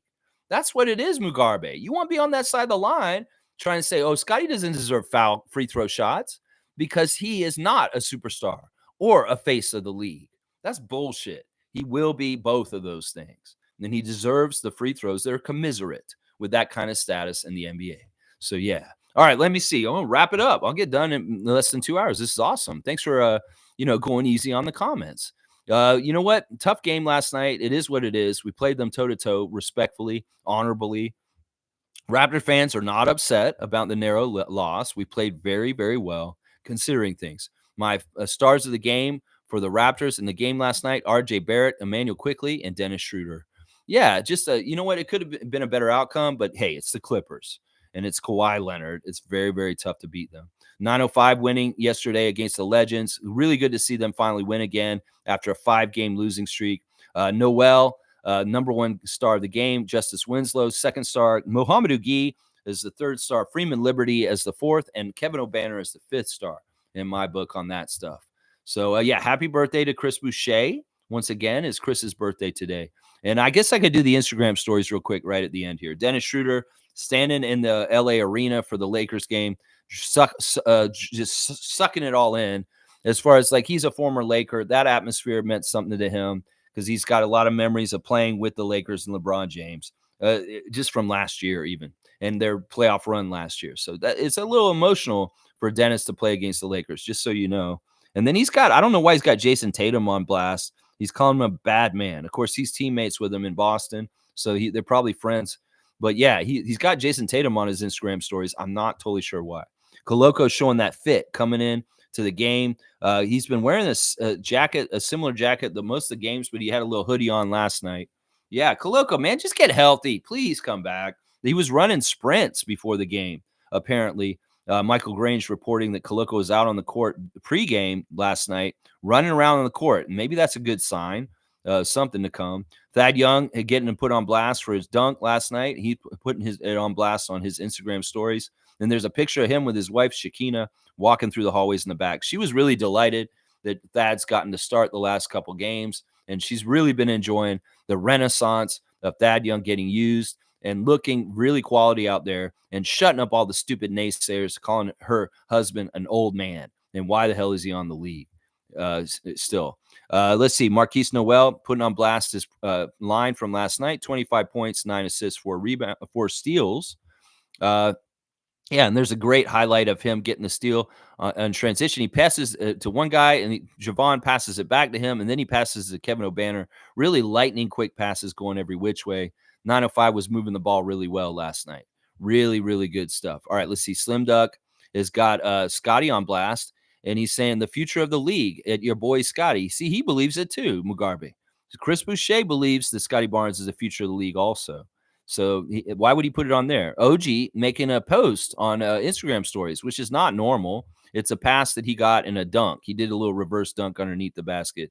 That's fun stuff. All right, there's your Instagram stories. Nothing too special.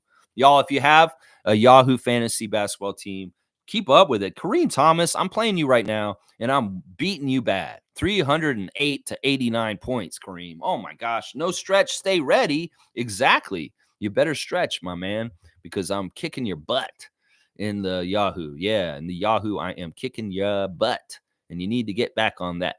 Let's see. Wayne saying we run our guards by committee, and it's good with Porter, Thad, and when Jakob returns, we can do the center position by committee as well. Is it worth doing it? I think that Jakob needs to be the starter, and I just want to have a 3-man depth at this 5. No power forward centers, just straight up centers. We got Koloko and Jakob are definitely 2 centers. If Jonte's going to be that 3rd center, that's fine. But because Koloko is hurt right now and Pirtle, we need one more center just for temporary. And that's why I think we should get Bismack. That's why I think we should get Bismack. And it would be really smart if Bobby did. Excuse me. All right, I'm almost done. Mugabe's saying, Lex, I'm a Raptors fan. I don't listen to Stephen A. I watch the game, and I know Scott will be the best player on the Raptors in 2 or 3 years, and he is the face of the Raptors. All right, Mugabe. Listen, I don't want you to fall into the trap of what they did yesterday. There's a couple of things that they're doing yesterday that's gaslighting after Darko's press conference. There's 2 things that the mainstream media in the U.S. did.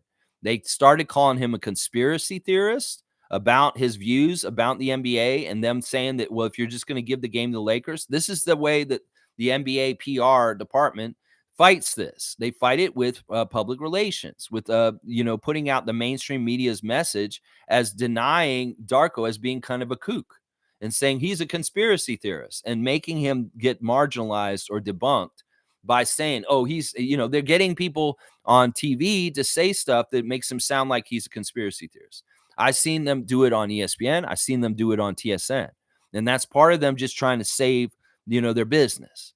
It can unravel if people start thinking he's right. It's like WWE and it's all planned. And, in some ways, they have to act like he's being a conspiracy theorist. But it's not conspiracy theory. We know it's all true and that the fans know it and we're not stupid. And fan nations other than the Raptors have seen this kind of stuff happen to their teams too. So they completely get it. And so they're in damage control. And the way they do that is they make the truth teller, the person that told the truth, look like they're crazy and that they're conspiracy theorists. Now they're adding on that he's crazy for saying that Scotty's a face of this league. And that's what I'm saying. This is gaslighting. Both of those that we know that they're doing what they're doing with the Lakers and LeBron. There's no denying it. They were so bad at covering it on Tuesday night that everybody can plainly see it. And then the other thing is the Scott thing. We can plainly see that Scotty's a very good player and that he should be one of the top players in the league in the next couple years. And that's gaslighting too, to tell us, oh, we're crazy for thinking Scott's a face in this league. So I'm just saying there's a lot of gaslighting happening from the Darko Rajakovic press conference that was so honest the other night.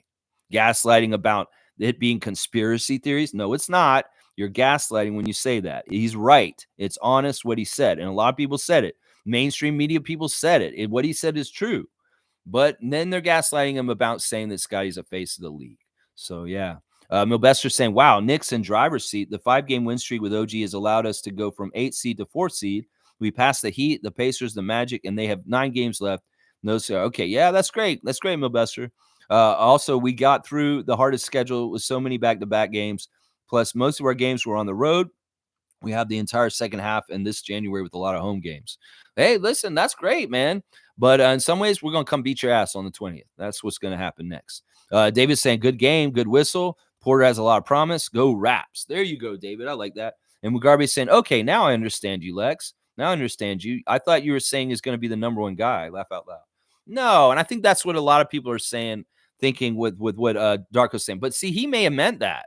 He may have meant that when he said the face of the league, because in some ways he wants to really believe in Scotty Barnes as much as possible. He doesn't want to limit him. So in some ways, when he talks to Scotty, he's like, you could be the best player in this league. That's what a good coach would do, not limit him and tell him you could do this and give him the vision. to go out and achieve really high things. And yeah, yeah, okay. So Mugabe, I'm glad it was just kind of a not totally saying the same thing is what the where we weren't connecting on that. Yeah. So you're okay with me saying that he could be one of the top guys in the league and in the group of being one of the faces of the league. That's all Darko's saying. That's all that Darko's saying. I don't expect him to be as good as LeBron and have the crazy ass career that LeBron has had. I just expect him to be such a superstar tier that he will be somebody that is just undeniably a superstar in this league. I just think that that's just gonna happen for Scott. For like if he's healthy and he has a career, it's gonna happen. It's just gonna happen. David's saying people gaslight when they have no other response. It's simply a sign of weakness and ignorance. That's all. Yeah. In some ways, they can't defend this. The NBA is in trouble. In some ways, they have to make him look like a kook, make Darko look like a conspiracy theorist. But it's not. We know there's a lot of evidence of this. The NBA has a history of this in helping teams with certain games. Let's see. Wayne's saying Raptors are against the machine while being in the belly of the machine. Tough situation. Guys have to step up and play for the coach and front office. We can do it. Yeah. Yeah. And it really is like that. This is part of the reason why people are becoming fans of us because they see what we're up against, our underdogs, and people love rooting for that. In fact, the heroic story arc of an underdog team overcoming all this stuff is really got a good payoff. And some people, it's really easy to root for the teams that have it all handed to them. In some ways, it's not as fun. They get lazy and you kind of get sick of them. You kind of get mad at them in some ways. That's part of what happened with Knicks fans is they got sick of like rooting for them. It seemed like, oh, this dysfunction, all this kind of stuff. I want to get behind something that's actually working well. That's why Chev is covering the Raptors now. And he's not as much a Knicks fan as a Raptors fan at this point because respect was lost for the Knicks franchise by him. And a lot of respect was gained for the Raptors franchise in the bubble when he saw that 7-game series we had with the Boston Celtics. Even though we lost, that's when Chev said he became a Raptors fan and became a big time all about the Raptors was when OG hit that last second shot, when Kyle Lowry threw it inbounds to him, when we had that series with the Celtics in the bubble. I'm telling you, people will convert to being more and more Raptors fans when they understand the situation we're in. And you know what? That's the thing. Not only is the league and the media and all kinds of things against us, our own ownership is against us in some ways too. So it's a really, really tough task. And that's why we have to champion and protect the people that are on the right side of things to help us, like Masai Ujiri, Bobby Webster, Darko Rajakovic, and the players and the fans and the media people that are actually, positive and not toxic. These people we all need to celebrate and protect because they're part of the good things happening here. And all the other things working against us, we just got to overcome. We just got to overcome. Milbester saying, I do want to see the OG versus RJ matchup and RJ torch us. That will get the MSG fans shocked. Laugh out loud. You know what? You're getting a dunk for this at Milbester because in some ways it's hilarious that you just said that as a Knicks fan. You're ready for RJ to come back and torch the Knicks because in some ways you're an RJ fan and you want to see him get redemption for some of the things that Knicks Nation said about him and prove him wrong. Well, that's awesome, man. I love that in some ways so much. David's saying Scotty Barnes will be number one. See, David's hardline. He said, no, he is going to be number one. And the face of the entire league. Yep, that's what he meant. And I couldn't agree more. That's what Darko meant. That's what Darko meant. See, David's agreeing with him. He's with him right there. All right. I like it. I like it, David. Wayne's saying Scott being the face is not strange. Vince Carter was that level back then. Yeah. Yeah. You could say that Vince Carter was one of the faces of the league. You could definitely say that. Well, couldn't you say that at that time? I mean, he was so popular. He got more votes for the All-Star game than Michael Jordan. Like, that's insane in some ways. If you really think about it, Vince Carter had more, and Michael Jordan was definitely the face of the league. So in some ways, what we're saying here about Scott isn't that too crazy. It's not that too crazy. Trevor's saying, I will be there to see the beatdown in MSG when the Raptors come back to New York. He will be there too, Milbester. All right, y'all. Thanks for watching me today. Reaction to the games yesterday. An honorable loss to the Clippers by the Raptors and a great win by the Raptors 905 over the Texas Legends. Tomorrow, we've got the Utah Jazz, and I'll have the preview all set up and ready for y'all. Look at that. Whoa, David Saborin dropping the bomb on you. Dropped the bomb on me, baby. They dropped the bomb on me. Yeah, Gap Band. Look out. $100 super chat from David Saborn. Wow. Wow. Have a great day, Lex and Raptor Freak family. We got our team. Let's get it. You know David's feeling good when he's doing something like that, and he's feeling good about our team and the direction we're going and the great new players we got on it. All right, y'all. Be proud to be Raptors fans, even if it's hard, even if we're maligned, even if we sound like conspiracy theorists to other people. We are not. We know what we're talking about, and stop gaslighting us. Stop gaslighting Darko about saying that Scotty Barnes can be a face of the NBA. He can. And thank you, David, once again. You're awesome. Please like, comment, subscribe, and share, and join if you feel like it too. All right, y'all. Tomorrow, preview Utah Jazz. I'll be back 9:30. Around then, maybe a little early. Most saying, keep up the great streams, Lex. Good times. Go Raptors. Thank you, Monique. You are a big driving force for me. I appreciate you, Monique, superfan Lawrence. All right, let's go